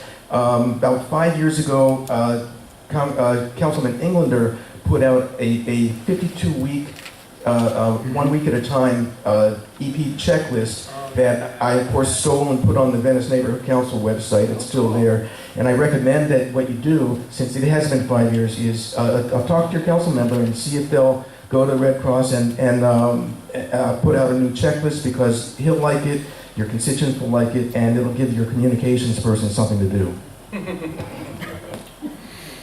And on top of that, when you get the electric vehicle, make sure your solar power system has battery backup. I can charge my EV from my solar. Yeah, yeah. And if you don't have a solar system on your house, use your neighbors, yes. And you want some backup, getting a 100-watt, 200-watt solar panel, just one, and a 10-watt controller charger, you can keep some pretty good-sized batteries charged up, and you'll have some emergency power to run some of the lights. Somebody mentioned Harbor Freight. You watch their ads. They've got these little 700-watt inverters that are big enough to keep your one desk lamp and a couple other things lighted. You can charge your cell phone off of it as long as you've got something to charge your batteries, things of that nature. I thought I was crazy. Bill's got more batteries than I do. But you got more radios. But I got more radios, yeah. But there's just little things you can do, saving a couple of dollars here, saving a couple of dollars there. I mean, yeah, to buy a 100-watt panel with a good controller, it was $160, $170. If you're going to get a decent one, you can get them for $110, but I said a decent one. And with just one single panel, find somebody to go up on your roof and put it up for you if you don't want to climb your own roof. You can, Just set it on the ground like yeah, you can. And the thing is, he's not here, Dave, AA6RV, I can't remember Dave's last name. He's with the Port of Los Angeles and such. On top of it, yeah. On top of his car, he has a 100-watt solar panel on his SUV. And so he can drive someplace, stop, and generate power to charge up his battery. But that's going a little too far. So you've heard, yeah. One more thing. I recently purchased a portable electric generator, propane operated, so I don't have to start gasoline. It'll run for 10 hours on a 5-gallon propane tank, and it was about $500. It's 4,000 kilowatts, which is enough to run my refrigerator. and it can be purchased, that kind of thing can be purchased through places like Lowe's and Home Depot. Yeah. And I've got one of the old ones because of the 94 earthquake. I've got a 5 kW gas generator, but my gas is in steel cans, in a shed, at the back corner of the property, away from everything. And we've had, everybody talks about the 94 earthquake, but I don't want to go back to some of them that happened up in the North San Fernando Valley and knocked down one of the hospitals. And before that, there were others that have occurred in various areas at various times. Okay. What? I got it. I keep changing the batteries in these things, but it doesn't seem to help. You've even dropped one too many times. Yeah, I know. All right. Hey, these are VHF. I didn't get the UHF ones. What can I say? All right. How many are new here today? New. Okay. We got fewer than I thought. I was interested because about 12 people RSVP'd from my general email, 12 or 14, and I sent them all copies of the agenda and parking passes, and they all promised to be here. But obviously, we didn't get all of them here. Go back and encourage your friends, other board members, other neighborhood councils to come out here. Here's a question that, and I know one thing we're going to do is I'm going to start bugging Empower LA. One of the reasons this exists is because the mayor's office, you might remember just more than a year ago, he had this executive order concerning emergency preparedness, after Lucy Jones gave a report. And he tasked different departments with different things, and he tasked Empower LA with outreach and such as that with regards to emergency preparedness.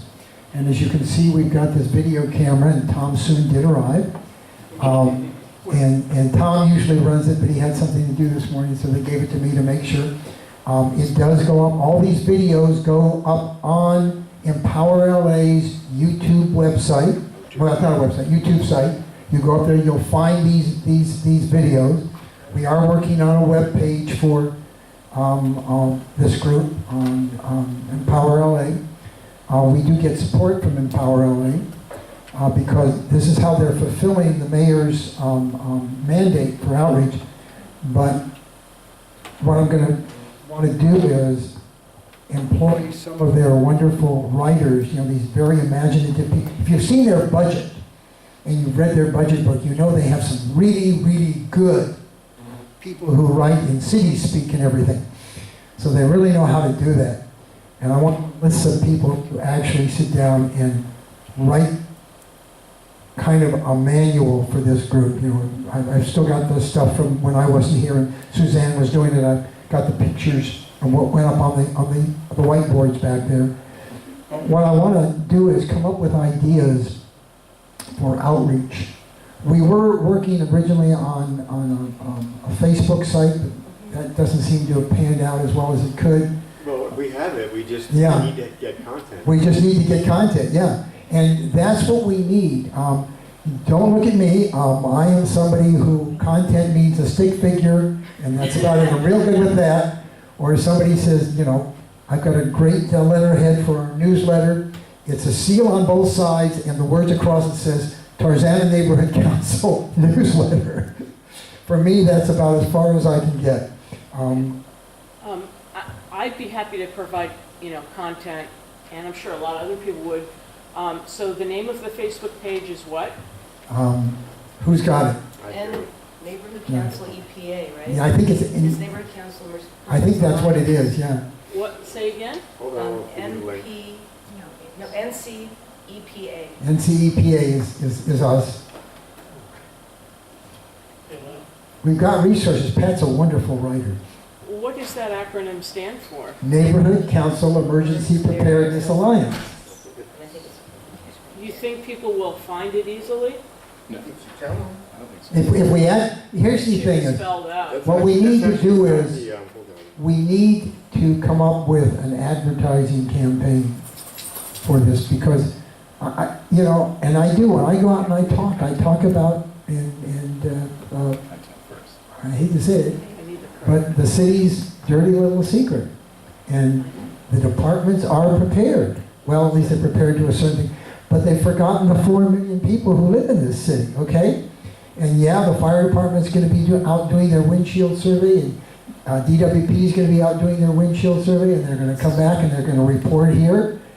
But, you know, we got a bunch of human beings out there that are gonna be without resources and without help. I know EMD on their limited budget is trying to do everything they can. As I said, you know, they're trying to get the emergency communication services all together to work together all as one unit, but they're just one small department. So what we've got to do is we've really got to get out the word. We've got to get more, and Veronica said there's like, what'd you say, 12 plans put together, jumpstart plans? There are, we recently received 15 jumpstart plans from various neighborhoods. I got 2 Okay. 2 weeks ago from a senior facility. Okay, so there's 15. What we need to do is get a whole lot more. If this, and I'm not real encouraged right now because of what's been going on, if we can get this budget, this interdepartmental budget package passed and start working on these emergency bins, I think what they said to the EMD general manager was, okay, we tell you what, we're cutting 2 people out of your budget, but we'll give you one of these people for the emergency preparedness. And, you know, that's not real fair. That's not real good. Just a minute. Okay, Pat? so It's, I would say it's NC Emergency Preparedness Alliance is our page. Okay, NC Emergency Preparedness Alliance. Okay, so part of it is spelled out. Yeah. and there's no description in the about at all. No, there's nothing yet. We got to get content. Oh, that's easy then. Okay. Well, we've got to volunteer to help. I've only been asking since December. I know. So you've got. Another can do it in one day. Okay. Just haven't been here, so. Okay. Thank you. We're gonna thank you and Pat get together. You know, my grandkids who are little, they're better at this stuff than I am. But we do have to advertise ourselves. I know Bob's been working on a plan that we can put together. I've got a slightly negative comment that I've been raising my hand to make. Okay. Negative. Okay, well, it's not entirely negative, it's just, this organization has been meeting and in operation for more than a year now. Just more. We're well into our 2nd year, and we had agreed fairly early on that what we would do is prepare a presentation that we would hand carry to neighborhood council meetings. We will do outreach, and there's a couple of ways to do that. One is to get done, Empower LA, whatever they call themselves this year, to go to the neighborhood councils in their regular course of their business and make these announcements. But then we have to do it, we have to carry the freight. And we have to have a bit of a syllabus, and we have to go there and say, okay, CERT training, preparedness, etc. I think that the freight containers is a good idea, but it's just a tool to be used by people who have some minimal amount of training. So I would suggest that we get on with it, and in, let's say, a couple of months from now, dedicate our meeting here to finalizing that plan. The other thing that I was thinking of as I was listening to the talks and so on was, it's about time that the city of LA did something serious on a citywide basis, and that means a sort of a neighborhood preparedness day, an emergency preparedness day to be declared by the mayor maybe 2 years from today. Close down the schools, close down the colleges, everybody learns this stuff, and we all get together and we learn the evacuation routes and so on. Because right now the city of LA is unprepared. We all know, we all agree, that's why we're here. Yeah, what I thought that all the departments had a good preparedness plan. I'm told, yes, they do, but, you know, things like technology, they have no plan for backing up their technology for remote services and things like that, except for the proprietary group. So, good idea, Bob. We've talked about ambassadors, you know, people going to their local neighborhood councils from this group, becoming ambassadors. But I like the idea, and Tom can tell me, well, he can shake his head yes or no. Right now, according to Gracie, the last report we got at the commission, is that with this round of hiring they're doing right now, that they're allowed to, there will be one project coordinator to every 7 or perhaps 8 neighborhood councils. No way. Yeah. Say it again, I'll say it again. One project coordinator Per region. and that means to per region, that means to 7 or 8 neighborhood councils, okay? Now, if we can enlist the help of the department with those project coordinators, and they can, when they go to the different neighborhood councils, give them something that we prepared, some little whatever. I think it would be a very good way for us to do this. Thank you for the suggestion. Well, No, let me do a little follow-up on that. Why don't we also do a little breakout, why don't we do a little breakout session in 2 months from now, whenever you want to figure to do it, where we break up by areas and figure out who we got and how many neighborhood councils you think you might be able to go to. You know, I'm always good for 2 or 3 over the course of a 3-month period and do the presentation. You just got to get on the agenda. Talk about the money, talk about the prep, talk about the CERT. It'd also be a good time to get somebody from CERT to go along with you and talk about the program. Okay, you haven't had a chance. Go ahead. Okay, so good morning, first of all. Elliot Hanna from Mar Vista. Get the mic up close. Yeah, thank you. I have to tell you that I realize this is about neighborhood councils, but going outreach to neighborhood councils, I don't think it's terribly effective given the number of people who actually participate. Very, very small number of people participate in neighborhood councils. It needs to be a broader outreach, perhaps something like public service announcements, things of that nature. You know, going to neighborhood councils will get you pretty much nothing as far as I can tell. Not the kind of broad outreach that you need. Well, what I'd like to see is, I'd like to see neighborhood councils, and if we do it right, get into the Jumpstart program. And if they're into the Jumpstart program, then they will be organizing their individual communities, and that's where the strength will come from. And I know neighborhood council people have a lot of things to do, but maybe they can find a stakeholder or two who want to organize, and that would be the way to do it. I wouldn't want to depend just on neighborhood councils themselves being the prepared groups, but they're the ones who send the people out into the community to proselytize and get their neighbors going. We got no one's like go ahead. Yeah.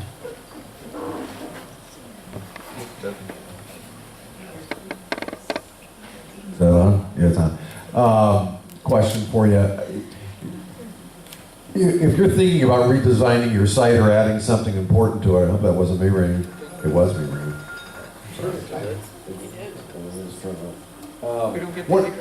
No, you're not.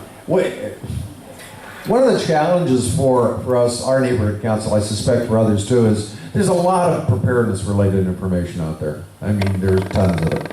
So, for example, when we had the recent sand fires and our scares out there in the Somar area, we put up a brief kind of page about how to prepare, what happens if the fire comes to your door. And we put some links. What would really be helpful for us, because it was dry traffic, people would get used to going to the neighborhood council page, is if we had some some uniformity on what are the links that we're telling people to go to. So if it's earthquake, here's the link. It's Red Cross, it's FEMA. If it's brush fires, it's a county fire, whatnot. But that would really be helpful because it takes a lot of time to kind of sort through all the different links and decide which are best. And really, I don't want to duplicate what LA County has or what Red Cross has. I just like to be able to get the right links to people and have people get on our site and think of, yeah, our neighborhood council, there's going to be information. We're going to be able to find other information. So I just throw that out at you as a suggestion. Okay, very good. Let's continue around. Way back, and then we're going to move to there. Oh, yeah, Grab a mic. yeah, I did a, Does somebody have a mic for him? I only do that, like I said, because we're recording on it. yeah. I recently did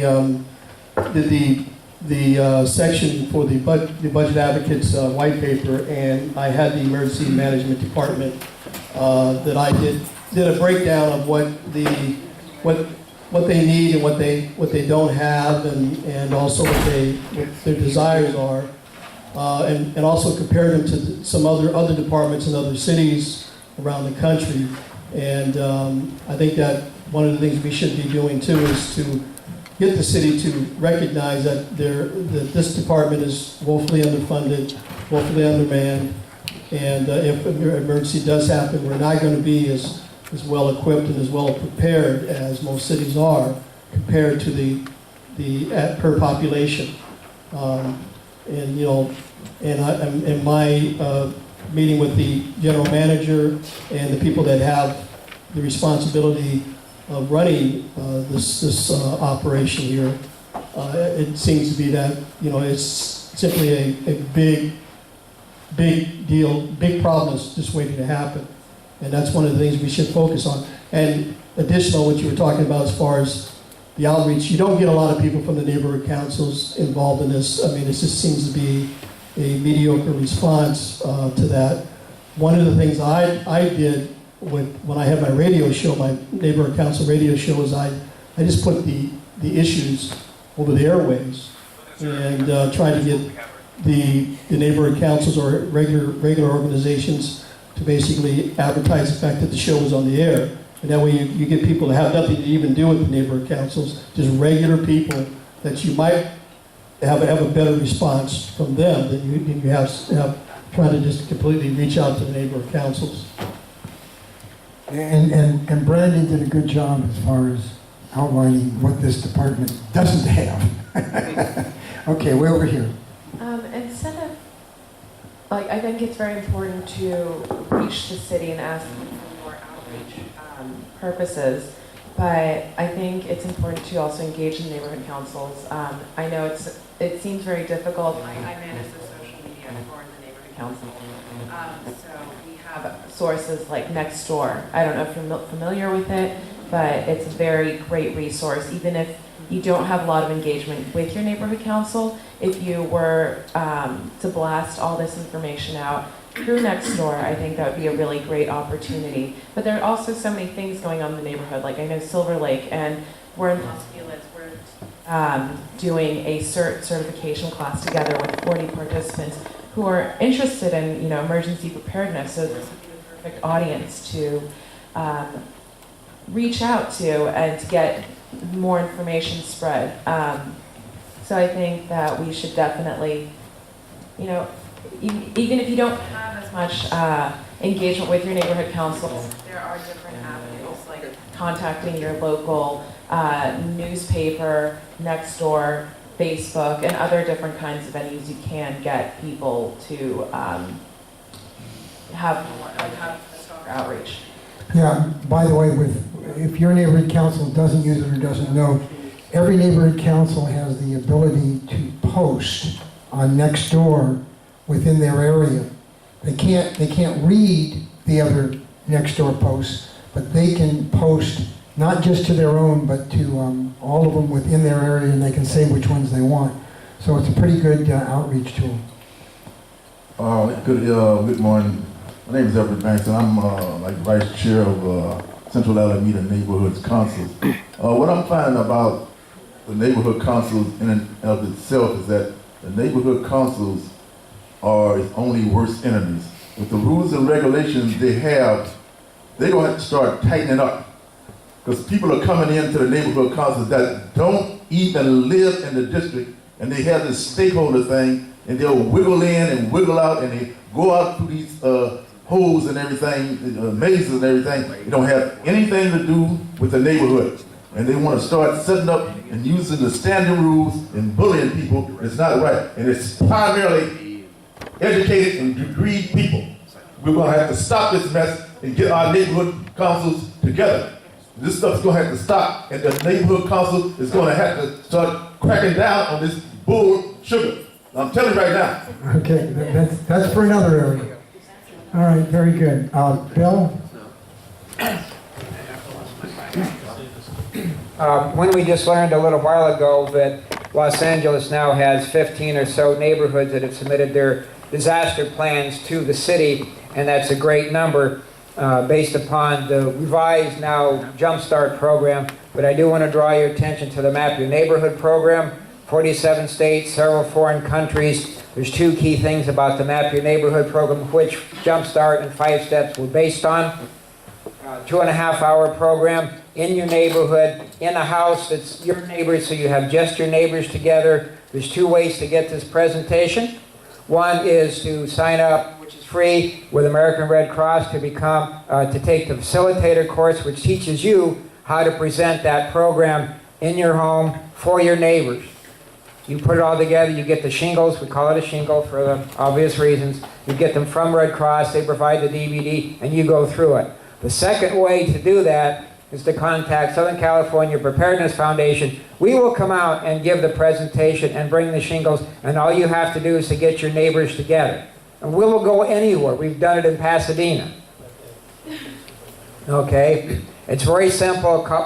You know, technically 90 minutes, really 3 hours by the time you get all the neighbors that haven't seen each other. Oh, you're the one with the... It's really amazing. Getting to know your neighbors. It was covered earlier in the presentation. Excellent program.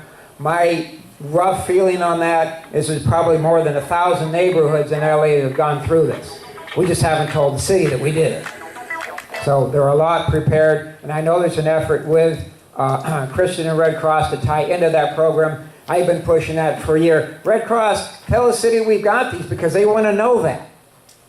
So it's a really fantastic program. And the bottom line, of course, is like a lot of the stuff, it's free. We'll do one for you too. I will. Okay, Veronica. Get right up to the microphone. John? Oh, good. I just want to piggyback on, is it Bill? Is it Bill. I want to piggyback on what Bill said. The city's main objective is for neighborhoods to be prepared. We don't, if you use Jumpstart, if you use American Red Cross, we don't really care. Just let us know what your planning efforts have been. If your neighborhoods have created a neighborhood plan, please let us know. We want to keep track of that. And then at some point, we'll have some kind of celebration or recognition of neighborhoods that are prepared. And then lastly, we'll be able to actually chart the city's overall progress in spreading the preparedness message and getting plans down to that block, that neighborhood level. So we've been meeting with the American Red Cross. We're aware of some of the plans that have been done in the past couple of years with their new initiative. And we're working hand in hand with them, just trying to get neighborhoods prepared. And we want them to be prepared at a very basic level. Some people are overwhelmed with extensive planning and preparation that happens with this body. But if they have something that they can wrap their minds around, some basic preparedness or community preparedness nugget, we're finding that communities are open to that. And that's like a gateway. It's like a drug. It's like a gateway. We get you to do some basic things, and we're going to come back and get you to do some of the more advanced planning that this group does. Just give them a taste of it and say, here's your basic foundation. And when you give people that basic foundation, they start thinking, well, what about this and what about that? That's where we come in and talk about, the annexes and ICS structure and all that. But in the beginning, that really has been overwhelming people, so we really had to push back. Well, one advantage of the Map Your Neighborhood and the Jumpstart is that it used to be we're going to get your community and you took a look, and like, you know, in Tarzan, I'm saying my community, that's 34,000 people, you know? So these are all scaled down. They're all scalable from anything from 1 block up to 150 townhouses in your complex. Exactly. You know, and that's one of the real beauties of these new programs, is that they are scalable and they don't look utterly and completely overwhelming to everybody. And we realize that not everybody will participate on your block. On my block, there are probably about 30 homes. Not everybody wants to participate. That's okay, because whatever information that we collect or whatever plan that we make, we're going to share it with you. We're not going to exclude you just because you didn't want to participate. Because if something happens, trust me, you will reach out to us and we will reach out to you. Just a minute, Mary. Hang on just a minute. One thing I'm going to say is, one thing we're fighting with Map Your Neighborhood and Jumpstart and such, and I see it in my neighborhood, is technology and how everybody is depending on technology. And I told Veronica, in my area we've got this huge, increase in burglaries and car break-ins, theft, just all, they're using sophisticated tools to unlock your car, even with your key fob in the house and everything else. We had a meeting with the area captain, West Valley captain. I guess at our neighborhood council, we must have had like 70 people there. And they were asking questions and they were blaming the police for not responding. Now, they've got a Facebook site, and I can go to it, and there are postings every day. I saw this, I saw that, I saw something else, and they tag the slow and the whole bit. So I asked a simple question. I said, how many of you here know your neighbors, the people on your block, and know how to contact them? So if there's a strange car parked in their driveway in the middle of the day, you can call and say, hi, is that car supposed to be there? Should I call the police? I think 6 or 7 people raise their hands. Because they all say that, why do we need that? All I have to do is post it on Facebook. You know, but nobody's reading that all day. Maybe they are, I don't know. You know, my daughter lives on Facebook, but that kind of thing. So that's one of the things that we've got to fight with this type of thing. We've got to get back to the plain old technology of people to people and people working with people. And I think as Veronica said, I don't care what plan it is, as long as we can do it. So start breaking it down. Advertising, come up with ideas. I'm going to bug the department with their new project coordinators. As Bob said, let's get a simple thing out. You know, maybe it's 1 sheet that the project coordinator, maybe it's 5 sheets, I don't care, you know. Maybe we can count on the city to print this stuff up for us, free for nothing. It's part of the city's, part of Empower LA's outreach on emergency preparedness. And have the project coordinators do it. Anybody who wants to act as ambassadors, like we did, as I mentioned, for the MOU with what's it called, DWP, when we went out and advertised that. I know I've been asked to come to a couple neighborhood councils and talk about the budget thing that we passed, a motion, and so I've gone out to talk about that. So we've got to come up with those ideas for outreach and who can do it and how to do it, and something simple where they can go to our Facebook site. If we can get that web up and doing, you know, they come to me and say, okay, what do you want here? I don't know what I want here. You know, that looks nice. Maybe I'll pass out the face page. I can send out the what the page looks like right now and say, what kind of links should we put on these right here? What kind of links should we put? Because this is important. We could link to the YouTube site. I know that. Things of that nature.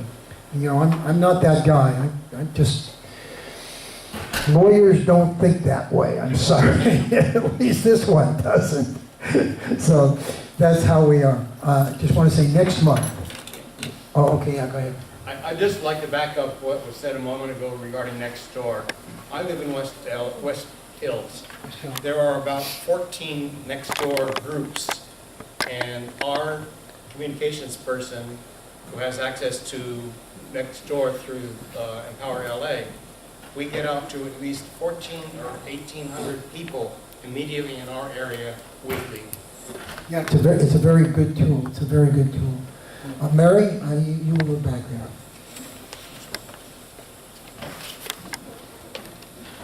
Yeah, I live in an area which has become primarily now apartment buildings.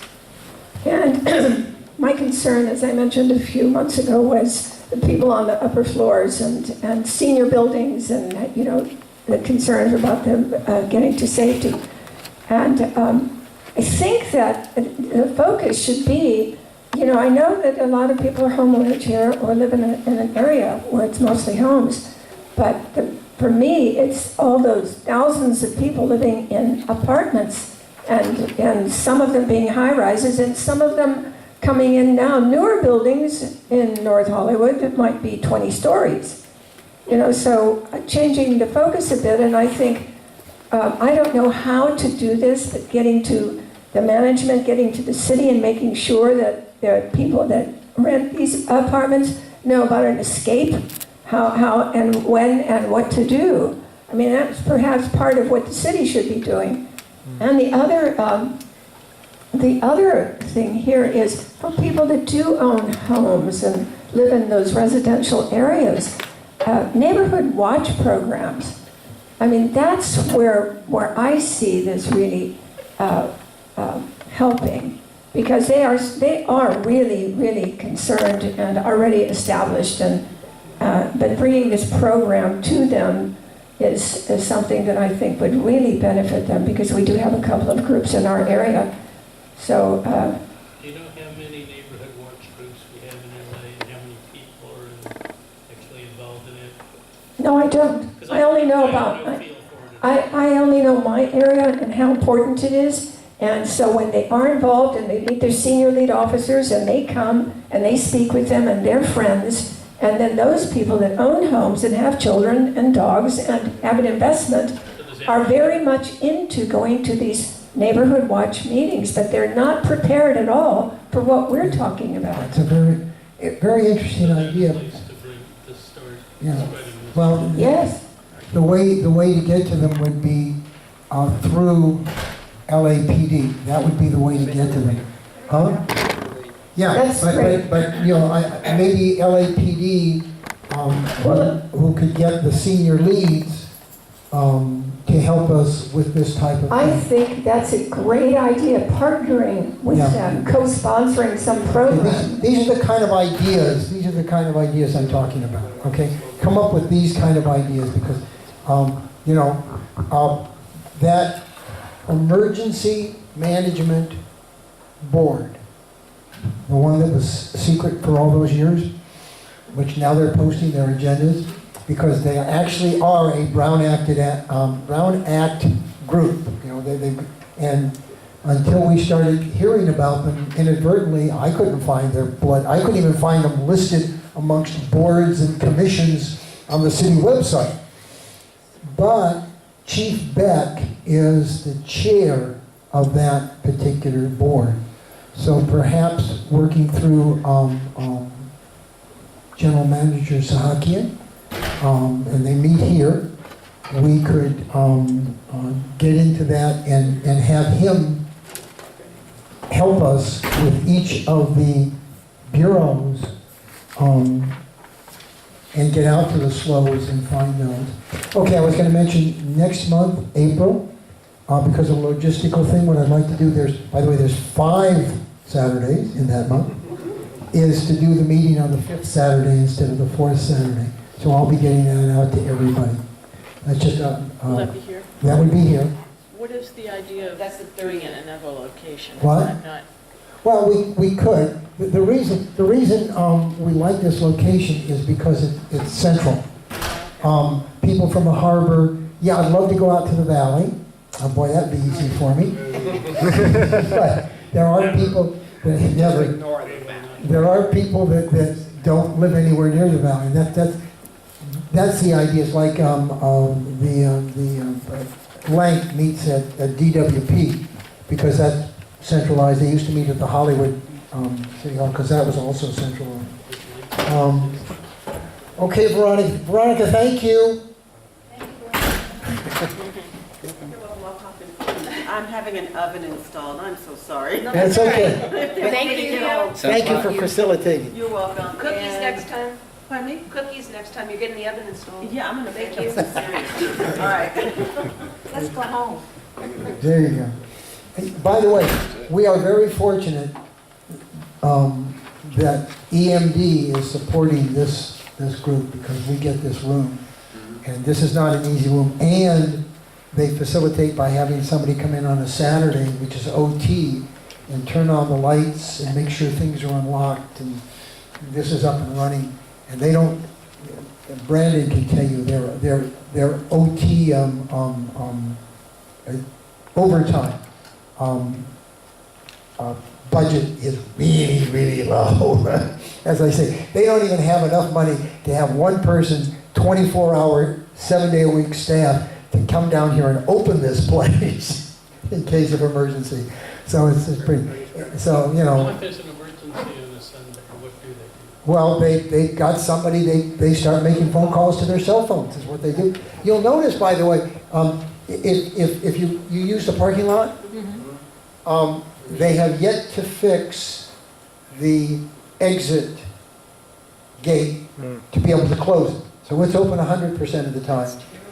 And the entry gate, you have to use the chain to open because the motor doesn't work on it, okay?